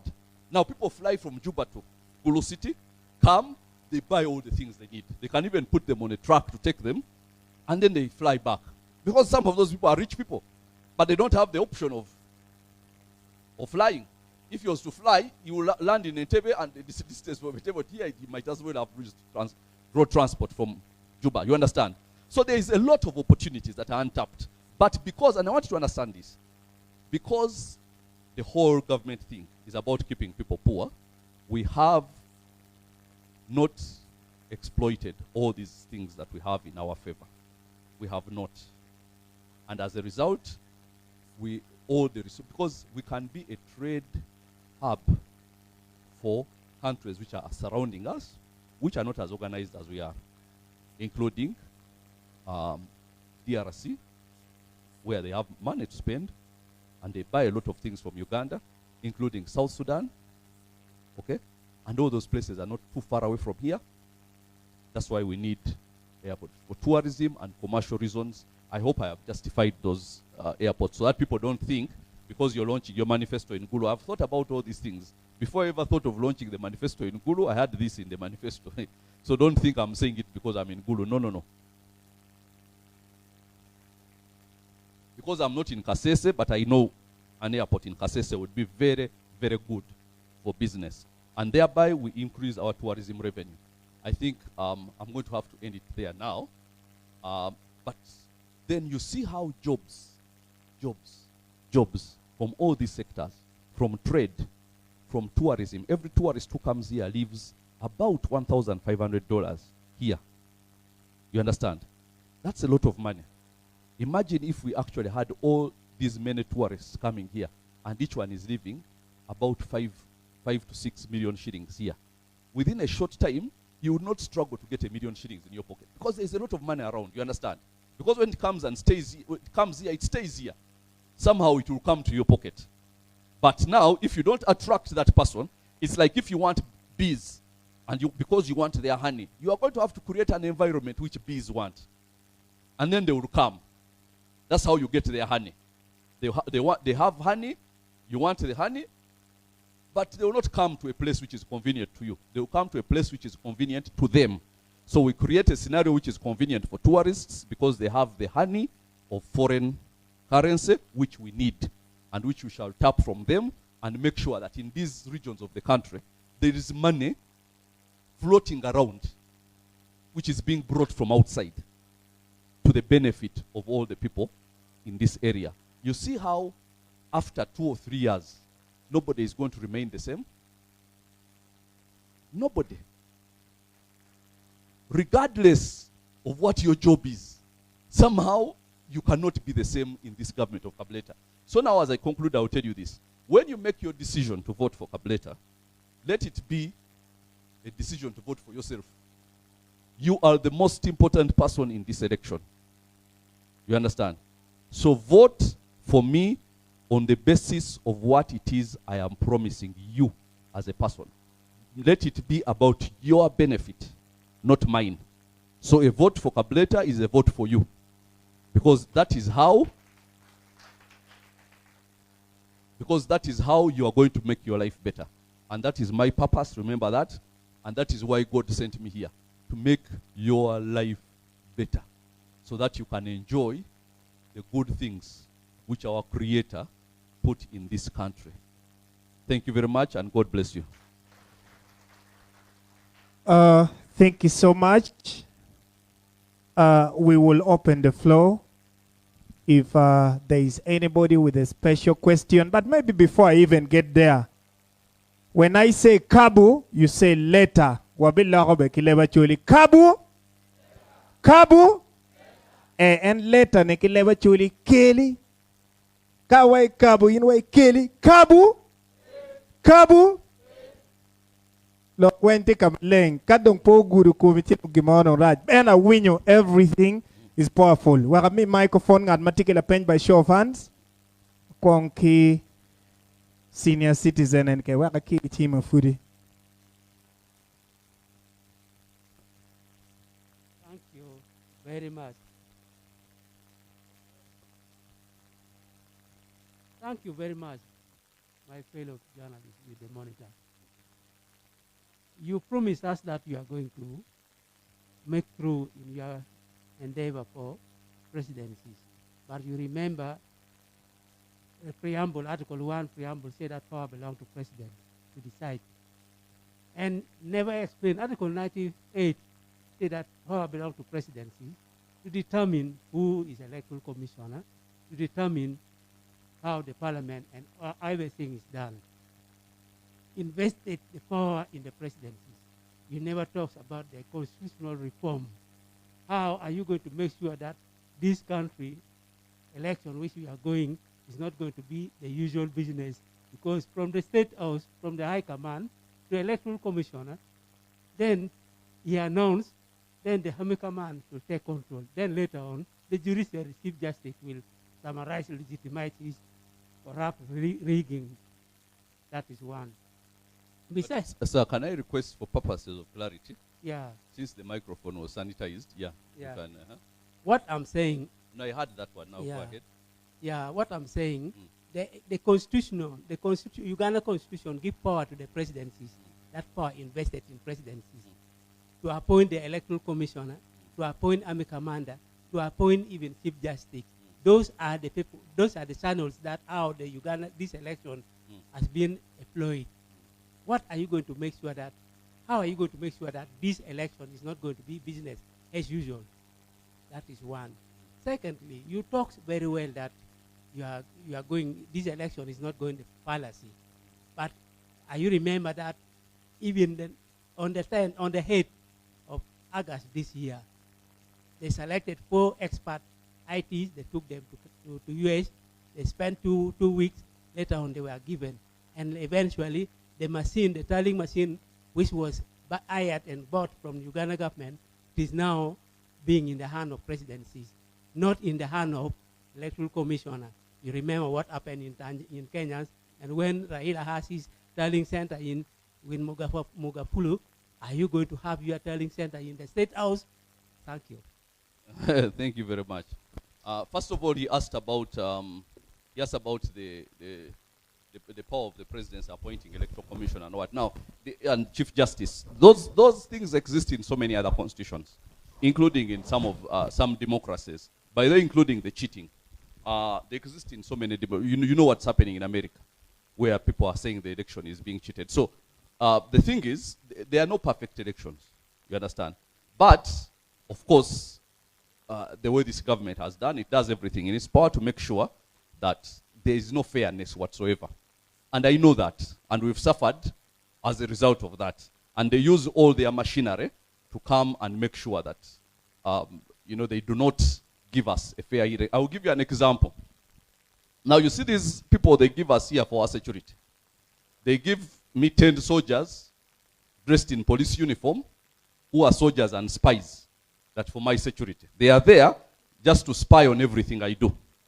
You understand? But that's not the worst thing.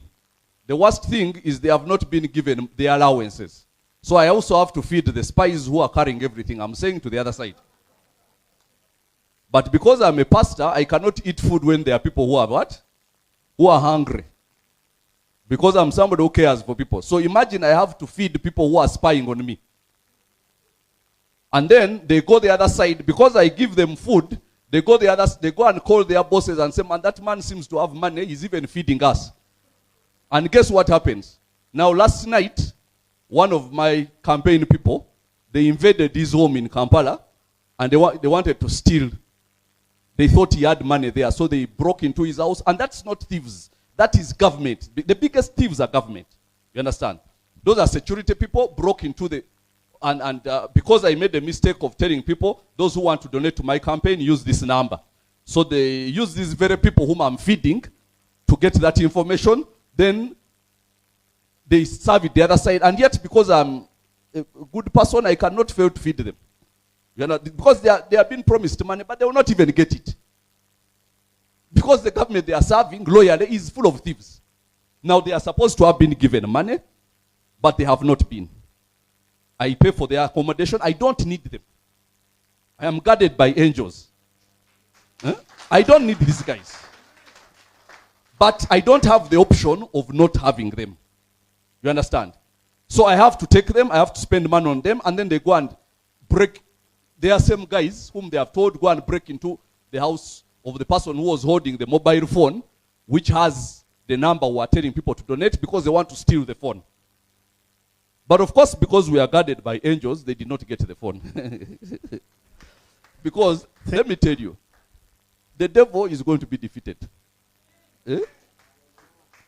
And when I say the devil, I don't mean the one up there, but also him. But he has people whom he's working through here. The one up there was already defeated 2,000 years ago. Eh? But there are certain people whom he's working with here, whom we also have to what? To defeat. So, I know how unfair this whole thing is. They fear people having money, because if I didn't have a certain amount of money, I wouldn't be here.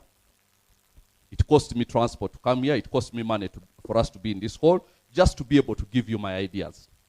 When I go to radio, it's going to cost me a lot of money to be on radio, just to tell people how I want to make your lives better. So they believe if they can stop people from having money, then your ideas, you have them alone. You die with them. You understand?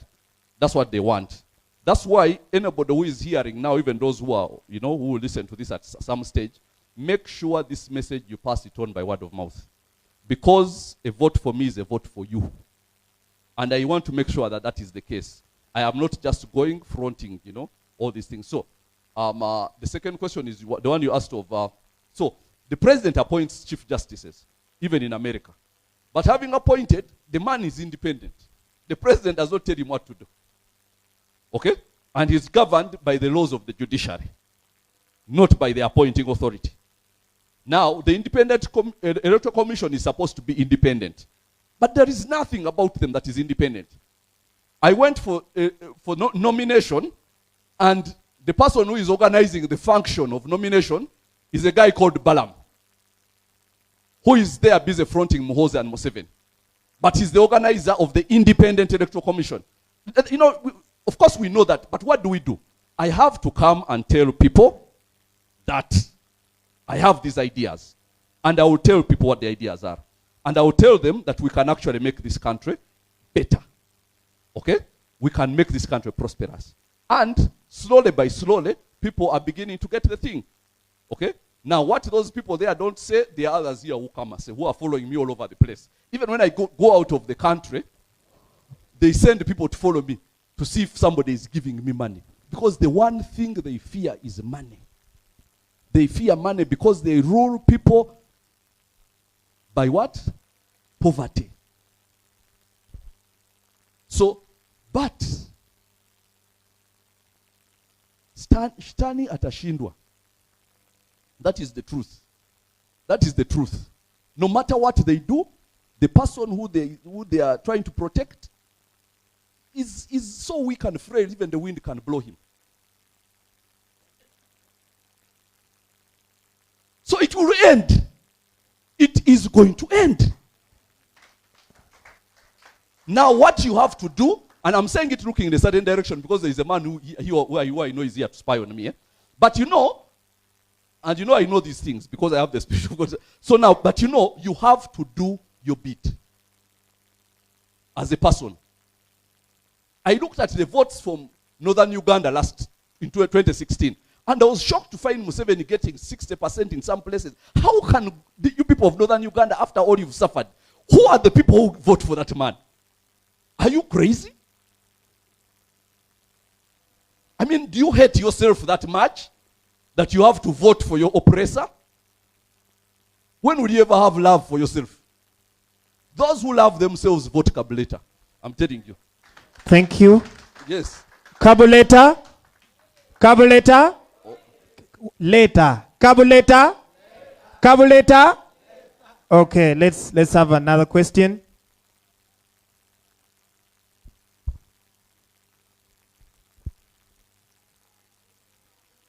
Dear presidential candidates this afternoon and fellow Ugandans, I have this question to put forward. Uganda has been under military rule for 35 years. And within this period, there is a claim of political democracy in this country. Because of the drama, there has been a lot of bitterness and hunger in the lives of the Ugandans. Even today, in this campaign and political atmosphere, we are still doing a drama, I do believe. Because if you remember what the President Museveni is saying, that he fought his position into power. I wonder, I would have loved that democracy comes back to this country. But even within this period, in this political arena, and the atmosphere that is, I wonder whether we are really going to have any change in government. Should Kabuleta, my brother, becomes the president, just as I desire,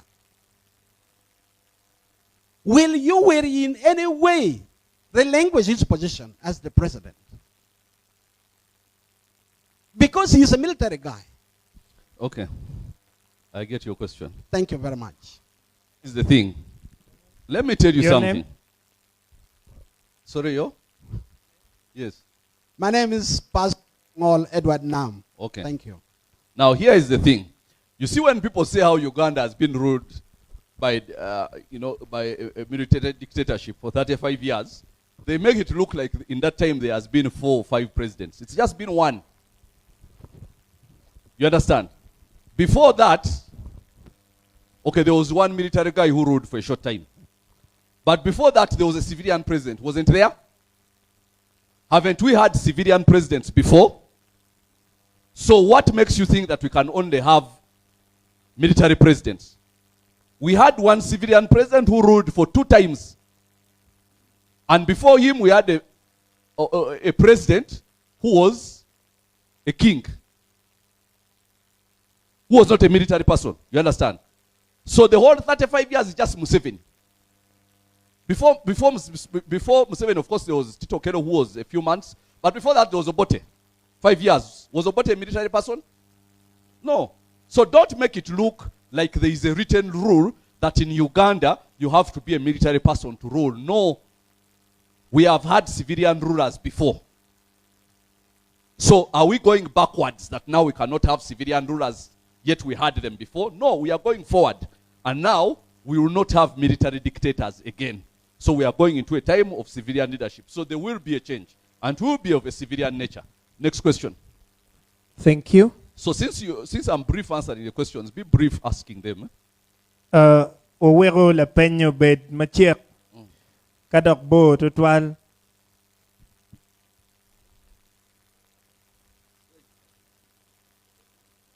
My name is Atia Justin, Speaker of Moatiera Sub-County, Gulu District. Mr. President of tomorrow, the population of Uganda, 78% are yours. You talk of education. The system of education of Uganda today, it grown people how to look for job. That's why many youths are employed in Uganda. And they are being used during election. Now, if we give you a vote, if we are to vote today, of your votes in my pockets here, and I will go back, I convince my wife, it will be 2. it means you are now the president. But What now- are you going to do Huh? with the education system of Uganda? Because if I complete senior 4, I just go and I will not know what to do to earn a living.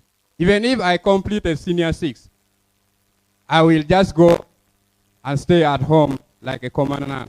I just resort to drinking. Do with the system of education. We have the problem of the technical school. We know school area where most of the youth can be employed. For example, in the sub-county like Voatira, we don't have any technical school. What are you going to do with such system of education like technical school employment? Thank you, Mr. President. Thank you very much. You know, one of the reasons I love being up country is because the people in up country areas ask very wise questions. And questions which are questions of substance. What are you going to do? Because that is the basis of all my campaign. Ask me, what are you going to do for me? You understand? Then give me your election based on that, not on anything else. Now, the first question you asked about youth employed, the education system. I spoke about that here, how our education system, even people who have finished S4, they don't have the level of literacy that people who are educated long ago used to have even at P6 level. That's the truth. And so we have to change that. How do we change that? I suggested we have to improve the skilling of teachers. We have to increase the salary of teachers. Very important. You cannot pay people that amount of money and expect that they are going to be working with one heart. Pay the amount of teachers. Then I skipped the part of vocational institutes, but because of course I couldn't read anything, but also that is very important in producing a certain caliber of people who can go and do themselves. But then people have to understand jobs. You know, when people ask how are you going to create jobs, jobs are just a symptom of a good economy. You understand? When economy is good, the jobs are there automatically. That's why you find in developed countries, somebody will say, we have created these jobs. How have they created them? Because of our good economic policies, this number of companies have come, and therefore, they have brought this number of jobs. But when I talk about jobs, I'm not just talking about the kind of jobs that are being created now, of very low-skilled, low-skilled people who are paid peanuts. I actually want real, meaningful, gainful being the keyword, employment. How do we do that? When we transform this economy that I'm talking about, first of all, if I told you that 80% of households in Kenya, which is a developed country a lot more than us, which has a GDP which is 3 times bigger than us, but 80% of their people still earn off agriculture. You understand? 80%. Now, that means we are not going to run away from agriculture. We are better in that regard than Kenya. We have more arable land than Kenya. Everything. We have all the advantages that Kenya does not have. We have 2 seasons. Kenya has 1. 2 seasons a year, Kenya has 1. You understand? So, if we got the same number of people, 80%, to earn a lot of money, and I'm not talking about peanuts. I was talking about $6 billion within cooperatives. $6 billion. Now, if we got that amount of money in our cooperatives in Uganda, farmers are rich, and they are 80%. That means only 20% are asking me where are the jobs. Now, you think I can fail to place the 20% in tourism, in industrialization, which I did not even talk about, in all these other things? I can't. So we have everybody employed. You understand? So all those will be employed either in transportation, in tourism-related activities, which include so many.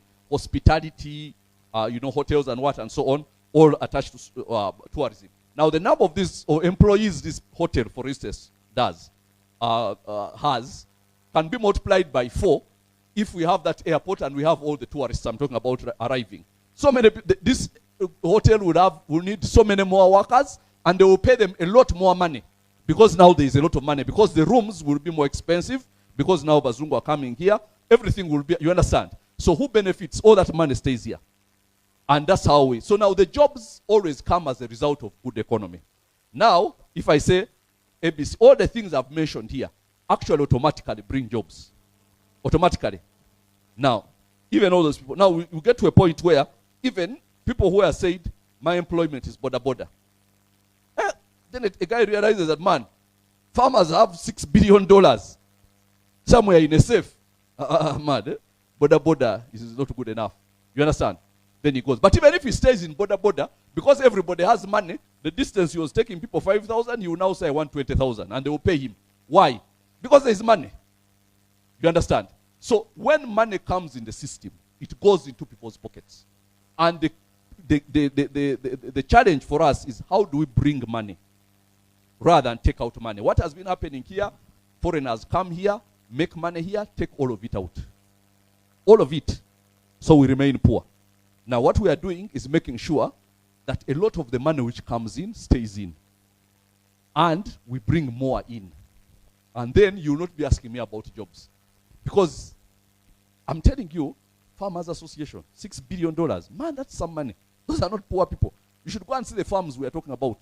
Big farms, big houses, a lot of cattle, a lot of milk produced, a lot of flowers exported to Europe. They even have airports just for flowers. Because you see, if a place produces fish, Tanzania has an airport in Mwanza just for fish. International airport. Just for fish. Because imagine if it was if they were thinking like Ugandan bushmen, where you harvest fish from Lake Victoria and you have to transport it in a truck to an airport in Dar es Salaam. By that time the fish is not fresh. When you get to Europe, they say, your fish is not fresh. But you see, because it is important that the fish is fresh, as soon as it is gotten from Lake Victoria, see on a plane, to Europe. They are making hundreds of millions of dollars exporting fresh fish to Europe. When it arrives there, within a small distance from when it was pulled out of the Lake Victoria, within a short period of maybe 2-3 days, it's already on the plate, ready to be eaten, and it still has the fresh taste. Even if you freeze it and it takes long, it loses the taste. So it's business. Those airports, business. Now, if you're exporting fish worth $200 million, Uganda is exporting about $150 million of fish. But of course, we don't have to build an airport for fish because Entebbe is near there. But if you're exporting $200 million of fish, how much does it cost to turn an airport into an international one? That's enough money to do it. If we needed that for fish, you understand? So all those things create jobs. The fishing industry used to employ 700,000 people in 2008. 700,000 people were employed in the fishing industry, and they were actually making a lot of money through fish until certain people came in the government policy of make people poor. They destroyed the fish industry, and now even the people who are doing commercial fish farming are Chinese. Anybody can do commercial fish farming. We don't need to import people from China to do commercial fish farming. There are certain things which hurt us as Ugandans. And this is why we tell you these things, so that you know that we can actually make this country like one which you're proud of. Because we are not going to ever be born in another country. This is our country. That can never change. So we have to love our country enough to vote the issues. Issues. Not just get excited. Vote issues. And vote, love yourself. You say me, as a Christian, Jesus said, love your neighbors. You love what? Yourself. But it means, he presumes that you have to first love yourself. Because if you don't love yourself, you can't love your neighbor. That's why he says, love your neighbor as yourself. So we have to first start loving ourselves, loving Uganda. As it is, we love Kenya, we love South Sudan more than we love Uganda. We go and fight their wars, and when they are in peace, they give their businesses to other countries. Yet we are the ones who fought the wars. You understand? So do we love ourselves? No, I want you to love yourself enough to vote for Joseph Kabuleta. Thank you. Kabuleta. Kabuleta. Kabuleta. Kilema Churi Kabuleta? Kabuleta? Thank you.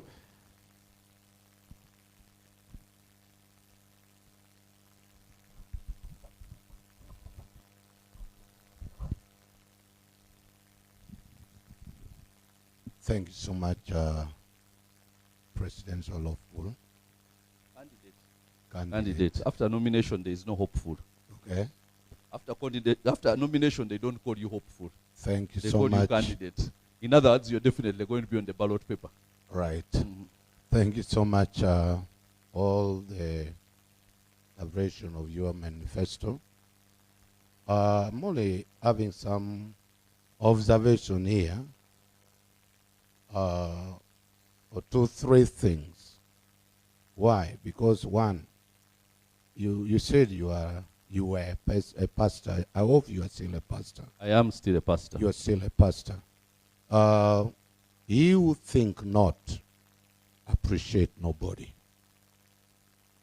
I wish my pastor could only observe what the bushmen, you are the one who said, I'm not the one saying they are bushmen. Observe one thing that those bushmen you're talking about had failed to do. Then you come up with it clearly. There is where they have also placed maybe the nation too. They have deviated from somewhere. Like the word that come, stupid, bush, what, from a pastor does not sound so well. Which I mean, we are all pastors, some pastors among us, they are abusers.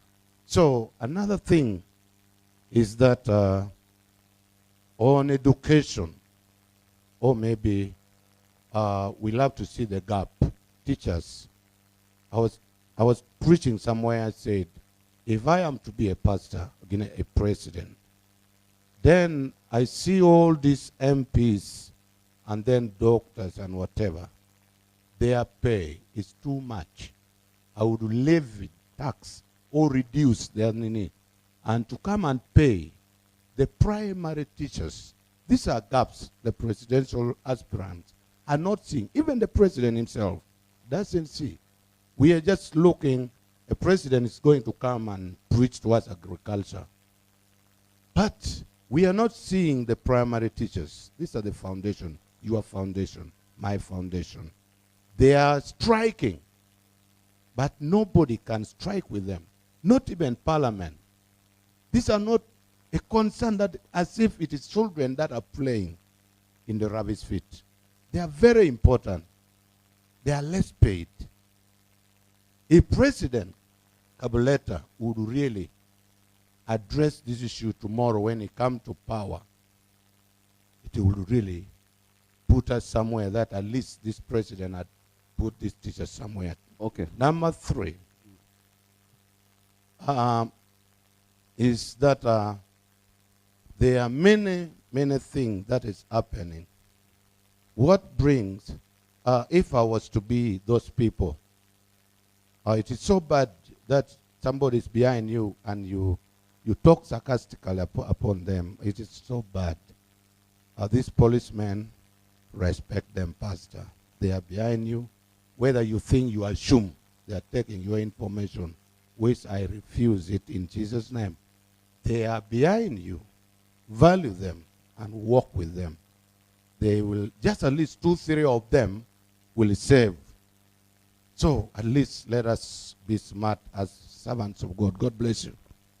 Here is the thing, sir. You ask them if I don't value them. You ask them. No. The talk is for their bosses. You ask them if I don't value them. There is nobody I don't value. I am a man of God. And I know everybody was created in the image of God. There is nobody I don't value. But then also, on the other hand, don't expect me to talk like a religious person. Okay? Do not. Right now, I'm here as a politician. And by the way, let me tell you, I don't know of anybody who spoke tougher than Jesus Christ whom we follow. Do you remember the scripture when he said, they told him about Herod, and he said, go and tell that fox. Do you remember that? That is Jesus. Do you want to be holier than Jesus? He called the king a fox. I have not called the president a fox yet.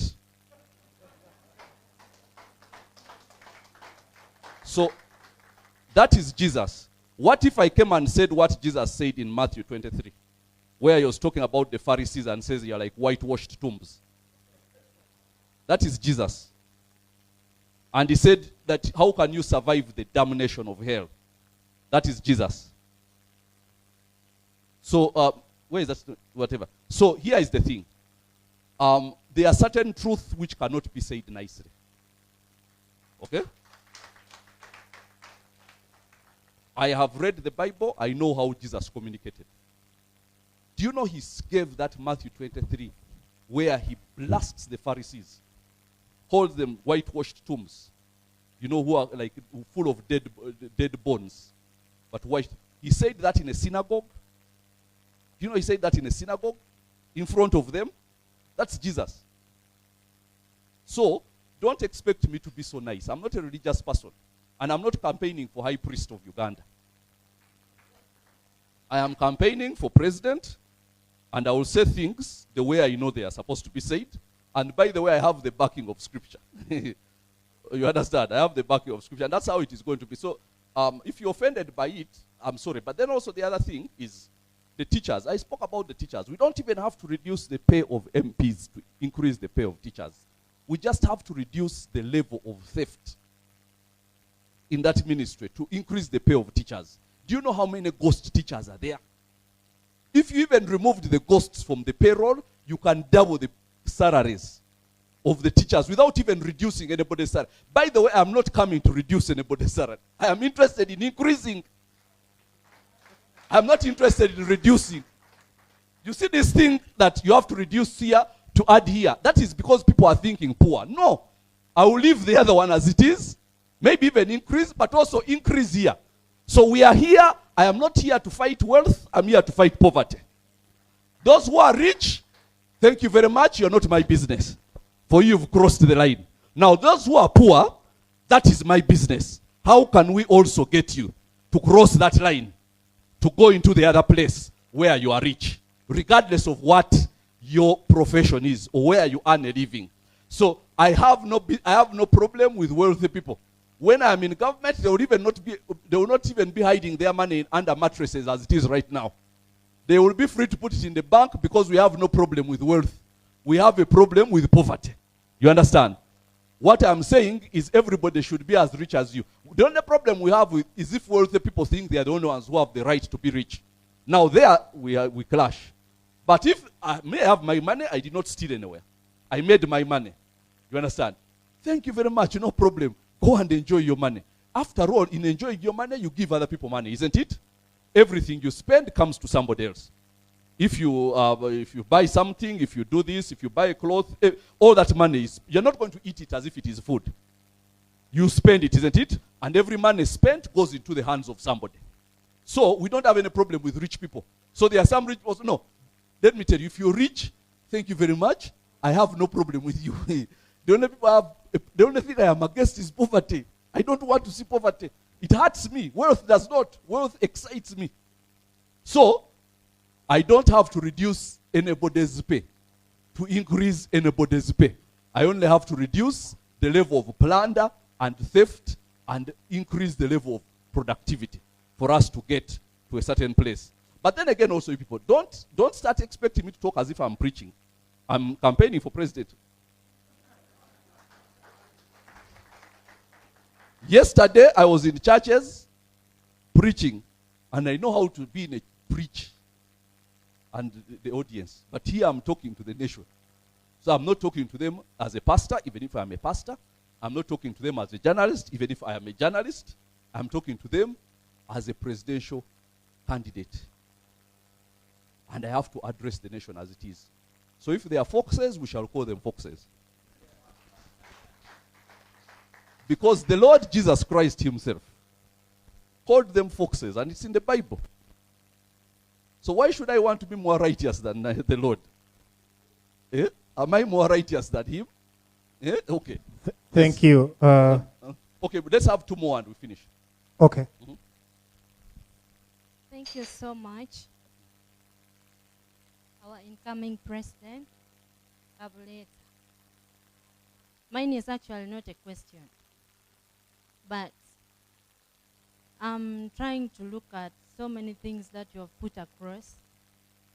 Your manifestation was really nice, and I loved it. As for education issues, we persons living with disability, we have suffered a lot. And I didn't hear you touching anything about that. How are you going to help us? We are of different categories. You find a person living with disabilities, deaf, blind. Someone is actually blind, crippled, but we lack so many things, and we are really young to be educated. But we are not supported in any ways. Sometimes you find that we always hear the issue of grants being given to person with disability, but it doesn't reach to the villages and some other areas. We are suffering a lot. Even coming inside here was a problem for me. I cannot climb up. I almost fell down there. And how are you going to help us, person living with disability, in Gulu and in Uganda as a whole, if you become the president? Thank you. Thank you very much. First of all, I'll be very honest with you.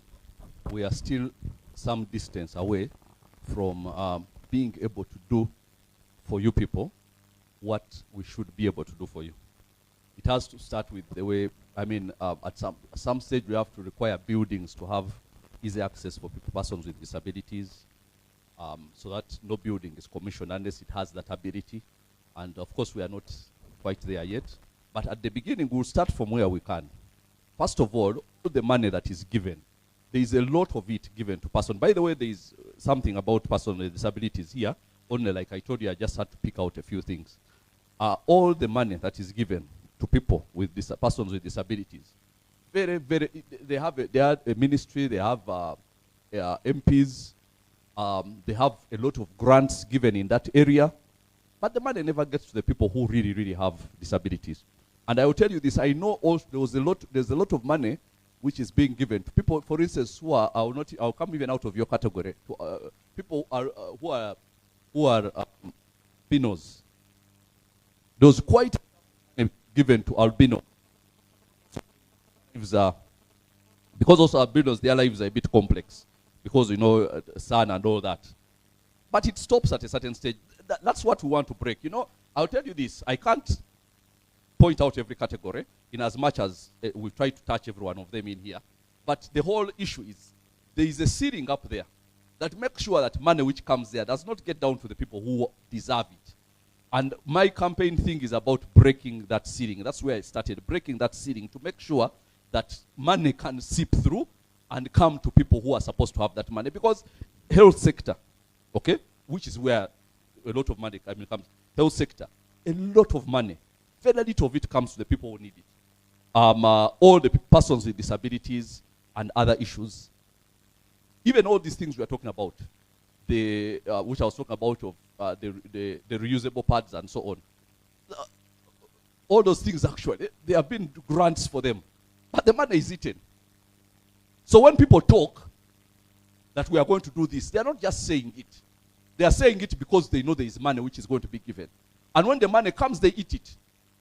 That's why they locked up the other woman who was campaigning for them to actually fulfill their promise, because she knew there was money which had been given for that, but they eat it. So these are, when the system is broken, everybody suffers. You understand? And especially people who have, who are living with disabilities, like yourself. But when the system is mended, everybody will benefit. And this is why we are here, to mend the system. Because unlike, so many people are promising, but I am not promising an improvement, okay, on Museveni. I am promising a complete overhaul of everything Museveni. We have to just write off a lot of, almost everything. So I am promising an overhaul of the Museveni system and what I call Musevenism, okay? A complete overhaul, because an improvement is not enough. We are bleeding so badly that if offered an improvement, it would be insufficient. So let's have one last question, and then we'll let you go and find your stories. Where is it? Okay, this one and this one, then we finish. Yeah. Yes. Thank you so much. Our expiring His Excellency, the President of Uganda. Aspiring, you mean? Expiring. Expiring. Is it aspiring? Aspiring. Yeah, it's okay. Yeah, thank you. Yeah. I was about to forward my what? Anyway, this is a language that came from outside. In my mind is the issue. Let me take this opportunity to appreciate you for the decision you have taken. I'm also a pastor, and I'm a senior citizen. I've worked in different fields, even political. But now, what is so much of value in me is the church, which I'm doing it. My question is only this. When I look at you, and also when I had been attending very, very critically your manifestation, I feel so happy because I've never attended any one presidential manifestation in my life at the age where I am now. This is just the first time for me. And if I'm to say congratulations, I would rather congratulate you for that matter. And I want to thank you also that you have chosen Gulu of all the other regions to be with us. So when I'm here, I'm just here like I'm attending to my son, presenting a manifestation to his own people. So I don't underrate you, and I have a great hope that with this kind of, let's say, orderly presentation, there's a very big hope that you are going to take over that position. Now I have only two fears, Mr. President, to be. One of them is you started very well, but you did not tell us, because now people live under umbrellas. I don't know if your umbrella is there or not. What you're asking is what group I'm under. And then secondly, imagine that you have gone through the election and you are supposed to work with other interests. I don't know how you will convince them, because people now have got their political paradox, this and that.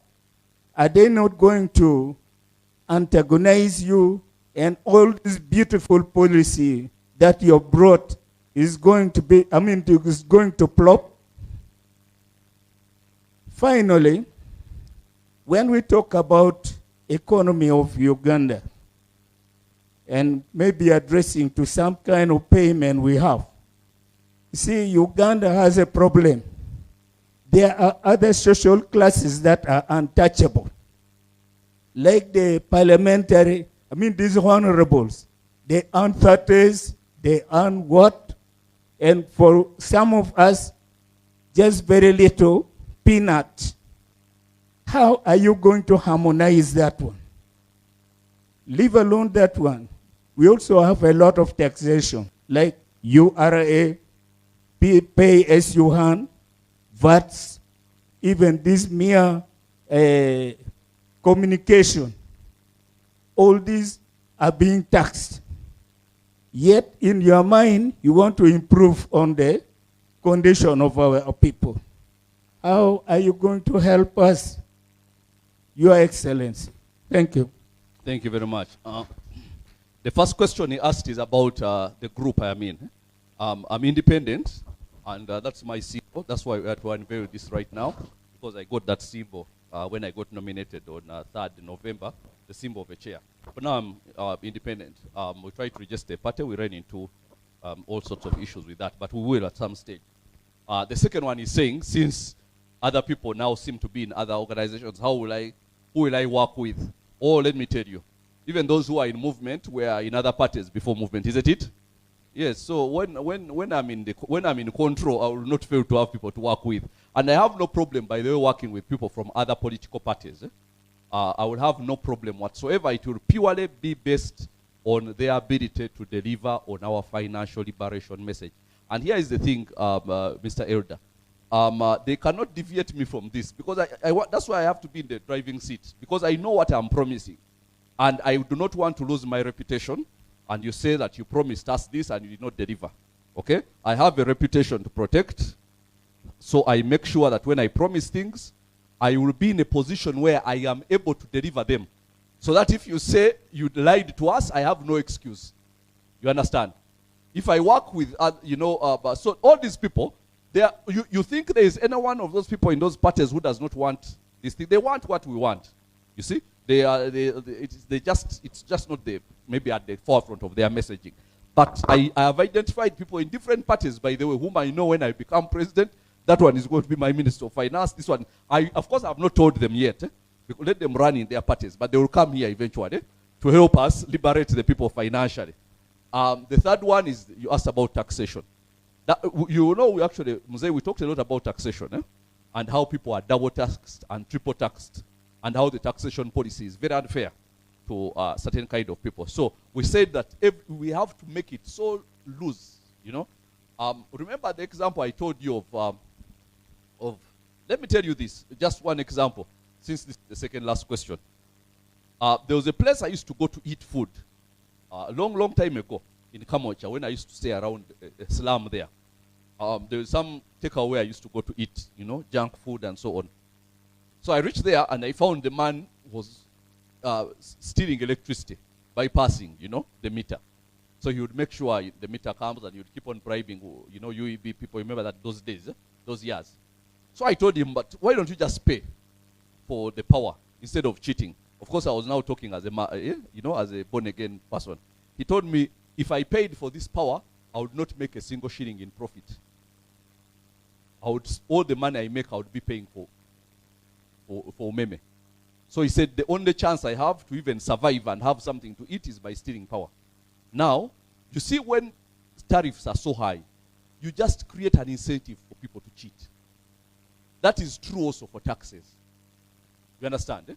Because if somebody tells you that I cannot afford not to steal power, otherwise I would have to go back to the village, then you know that there is something wrong with the pricing of the what? Of the power, not with him.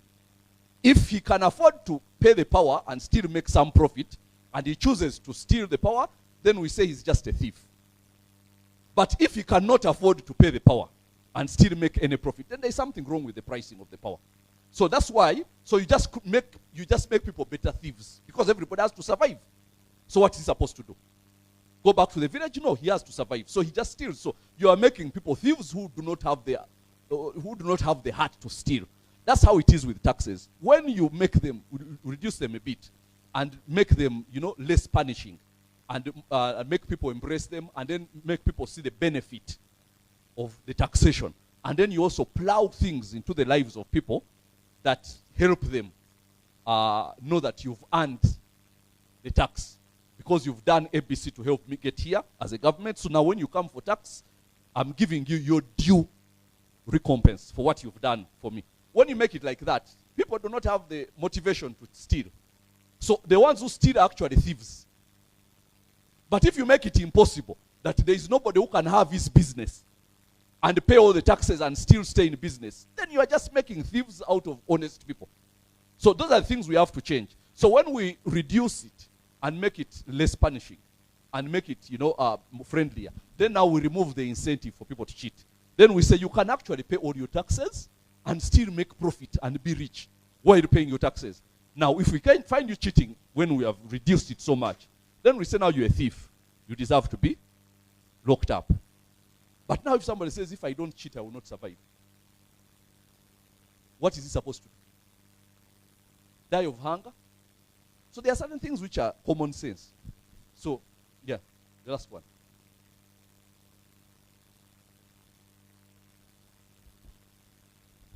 My name is Tumwini Gilbert. Thank you, Mr. President, for the vision and for coming to launch your manifesto in Gulu. We are grateful. I have two concerns I want you to give me clarity concerning Uganda. Uganda, we are told, by motto, for God and my country. But if you look what is going on, there is no prayers for the cooperative organizations, the public services. Name them the organizations. There is no prayers for them. There have been a budget for every district to do prayer meetings.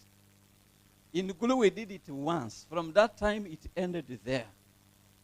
My concern is here. We are told Uganda, we have a call to be a missionary nation. How is your government going to help us to fulfill this? Number two, we have been praying as a church in the northern Uganda and the entire nation about fighting corruption.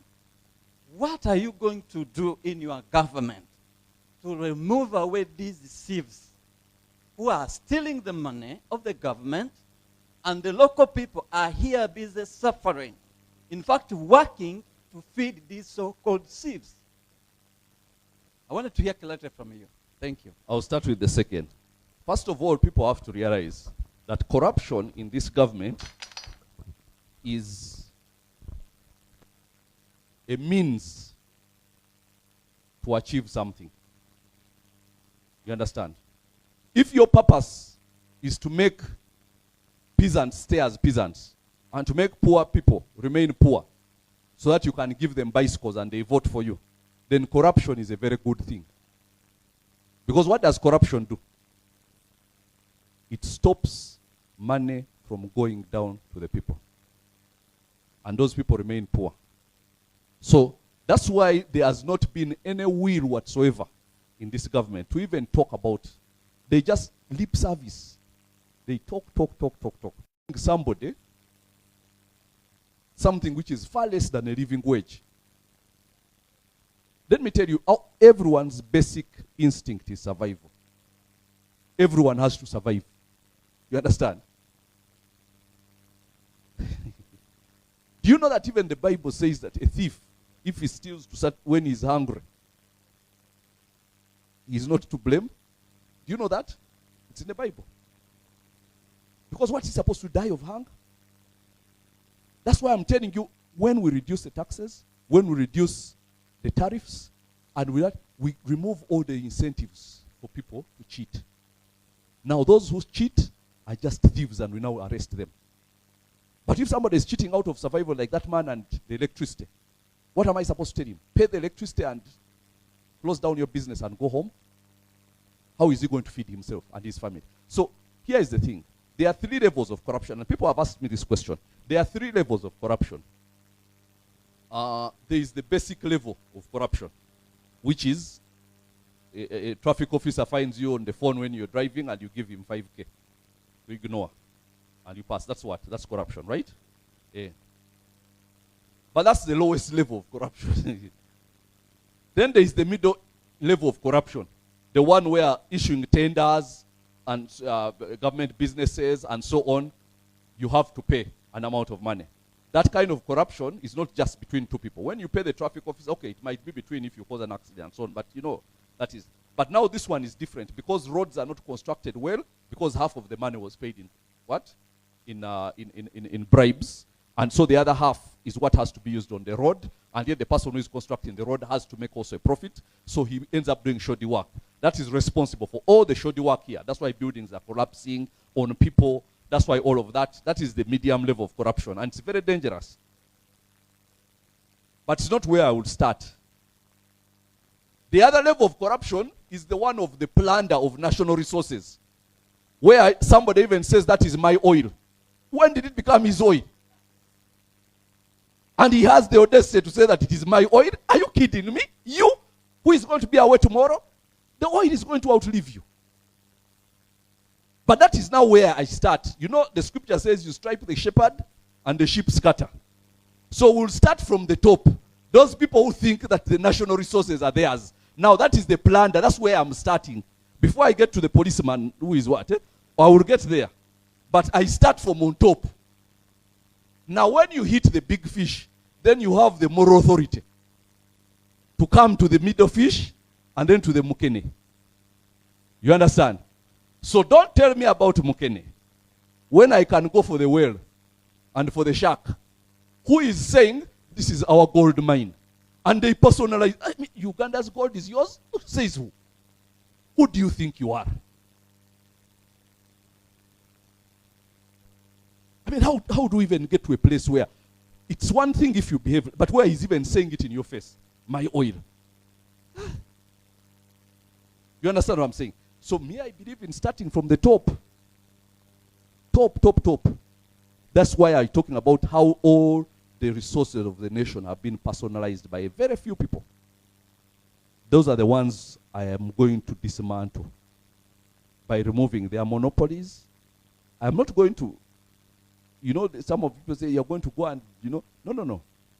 They have to first turn these national resources to belong to Uganda and to Ugandans, not to them. That is what brought me.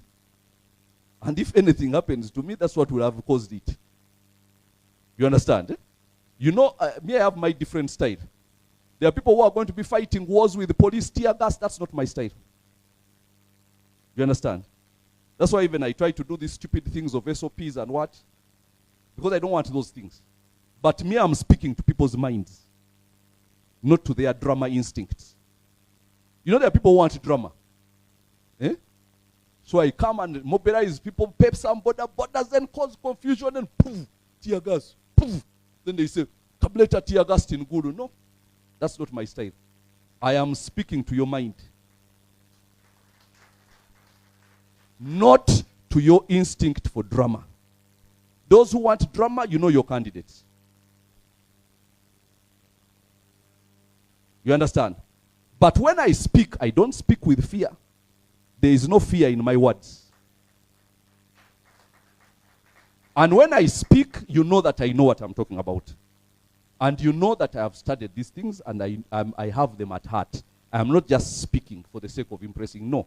You know these are things which I've really thought about, and these are things I am determined to implement to make this country better for the glory of God. You understand?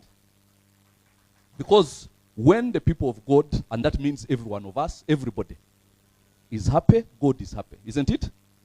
Weren't we all created in his image? Does he want anybody to suffer? Does he want children to die because the parents are poor? Does he want children not to go to school because they have no money? That's the God I serve. He wants everybody to be okay. He wants people to be rich, to have money, to meet their needs. That's why he put all these resources in our country. So when you talk of corruption, my brother, I start from the top. Because that's very dangerous. Very dangerous. It's what causes all these people to suffer. Everyone, the persons with disabilities, the farmer, it's all that, the top. So when I break this ceiling, this ceiling, if I try to jump high, I can't go past this. So there is a ceiling which has been put for Ugandans. You cannot go past this. That's what we want to break. Above the ceiling is where all the COVID money is. All the money which they are borrowing is up there. But will never come down because it cannot come through the ceiling. So my work is to break the ceiling and what? It starts raining. That's raining good things. So that is the thing. The second question you asked about, it's concerning something to do with the church. The money for prayers. Let me tell you, you pray as individuals until we sort these things out. But don't just pray. If you've heard me and you believe what I'm saying, that I mean it, go and spread this word. Some of you people have the capacity. The other man said he's going to tell his wife. Don't just tell your wife. Tell the people in your village, tell everybody else that a vote for Kabuleta is a vote for you. If you are the most selfish person, you're going to end up voting me. Because it is for your benefit. So I don't expect you to love me more than you love yourself. You understand? So love yourself and vote for me, because I am here for those things that I have stated. I am not here to pursue personal ambitions, personal vendettas, or any such thing. No. No. And I promise you, by the God I serve, that the things I've mentioned here, if by the grace of God I sit in that seat, you will see them happening. Because, so now, I am calling upon each and every person who is hearing this to know that, because now I'm finishing. Brother, sorry, we are finishing. I'm calling upon each and every person who is here to know that we speak to minds. I am going to make this election about issues. Issues concerning our economy, our well-being, our education, our health, and things like that. Not about our drama. I've watched opposition politics for 20 years, and I realized that it is drama, drama, drama. I don't want that. You understand? I am not interested in drama. And that doesn't mean that I despise those who want to go down that direction. They can go there. It's their style. But my style is I speak to your mind, I tell you what I have in mind, and you choose to vote for me based on the issues. You understand? Not based on anything else, the issues. So if the issues that I've raised here are of interest to you, then I request you to go and love yourself. Love yourself and vote for Joseph Kabuleta. Thank you very much. Thank you. Kabuleta oye. Kabuleta oye. Mr. President, before you leave, I was down there and a woman told me, if you reach up there, tell Joseph that from today he's called Opio Joseph Kabuleta. Opio oye. Opio oye. Wait, let me tell you something. You know, there is a strong relationship between Luo and Banyoro. You know that, eh? So, you know, even Amoti, which is my, Mpako, means something in this place, eh? What does it mean? I greet you. Greetings, eh? Yes. So when I go to Banyoro, say Amoti, they call me, everyone, we know we have those Mpakos. And we got them from where? From here, from this place. So there is a strong relationship between Luo and the Banyoro where we come from, eh? So, okay, I thank you for the name of Pio. I receive it. But even if you call me Amoti, I'm still a Luo. You understand? Eh? Thank you. Because Amoti does not have any meaning in Runyoro. It has a meaning in Luo. You understand that? Eh? Yeah. And all of us have those names. Why? Because the royal families, for Runyoro and Toro actually, originated from where? From this Luo region. So I am your brother. Hey, but thank you. But don't vote me because of that. Eh? Vote me because of issues. Eh? Vote me because of what?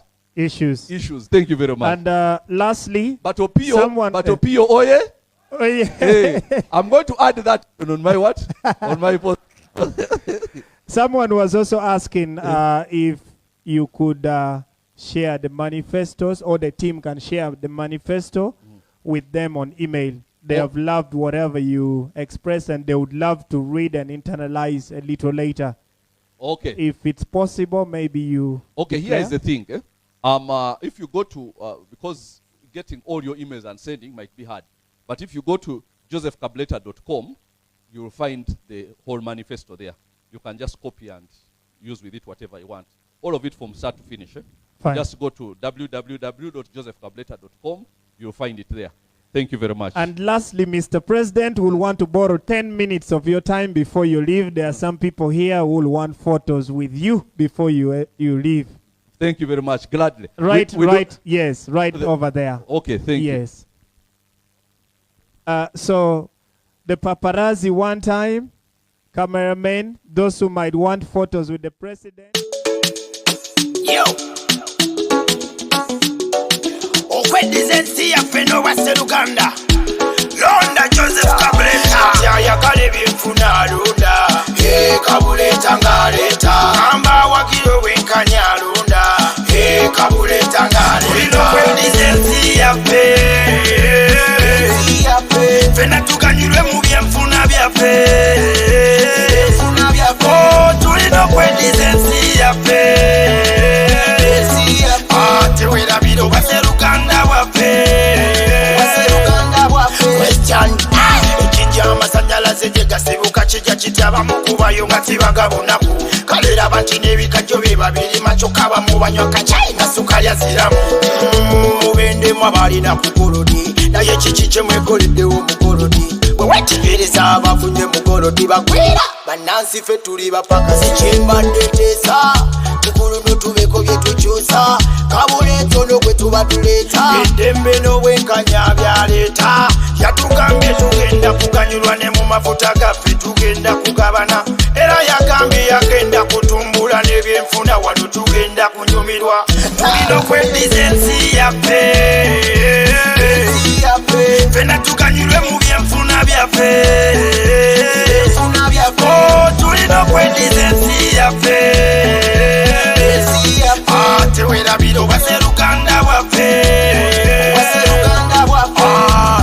bawoza kimumbu baleeta eddembe ne beerabira embuto zaffe tezirya ddembe tikati bwe tuba tulina emirembe batuwene ku kakati tukagaba n'emirembe labaze wano mukama bwe tumwebaza yatuwa ebyobugagga ensi neerola ekyembi ebibala tewebyaweera abakulu be babiri abalala tetwafuna ebyobugagga nabange byesulize abaye abayaba byesibise kyetukoze kibyabasinga twasirise ne tutamanya wegwanga tuba tulize mbadde teesa kikulu notubeko bye tukyusa Kabuleta ono gwe tuba tuleeta obwenkanya bw'ebyenfuna bwaleeta tulina okweddiza ensi yaffe fena tuganyulwe mu byenfuna byaffe tulina okweddiza ensi yaffe tewerabira obase luganda bwaffe kati ayagala ebyenfuna alonda Kabuleta ng'aleeta gamba wagira obwenkanya alonda Kabuleta ng'aleeta kati awagira ensi olonda Kabuleta ng'aleeta fenna abawagira ebyenkulaakulana Kabuleta ng'aleeta okweddiza ensi yaffe fena tuganyulwe mu byenfuna byaffe tulina okweddiza ensi yaffe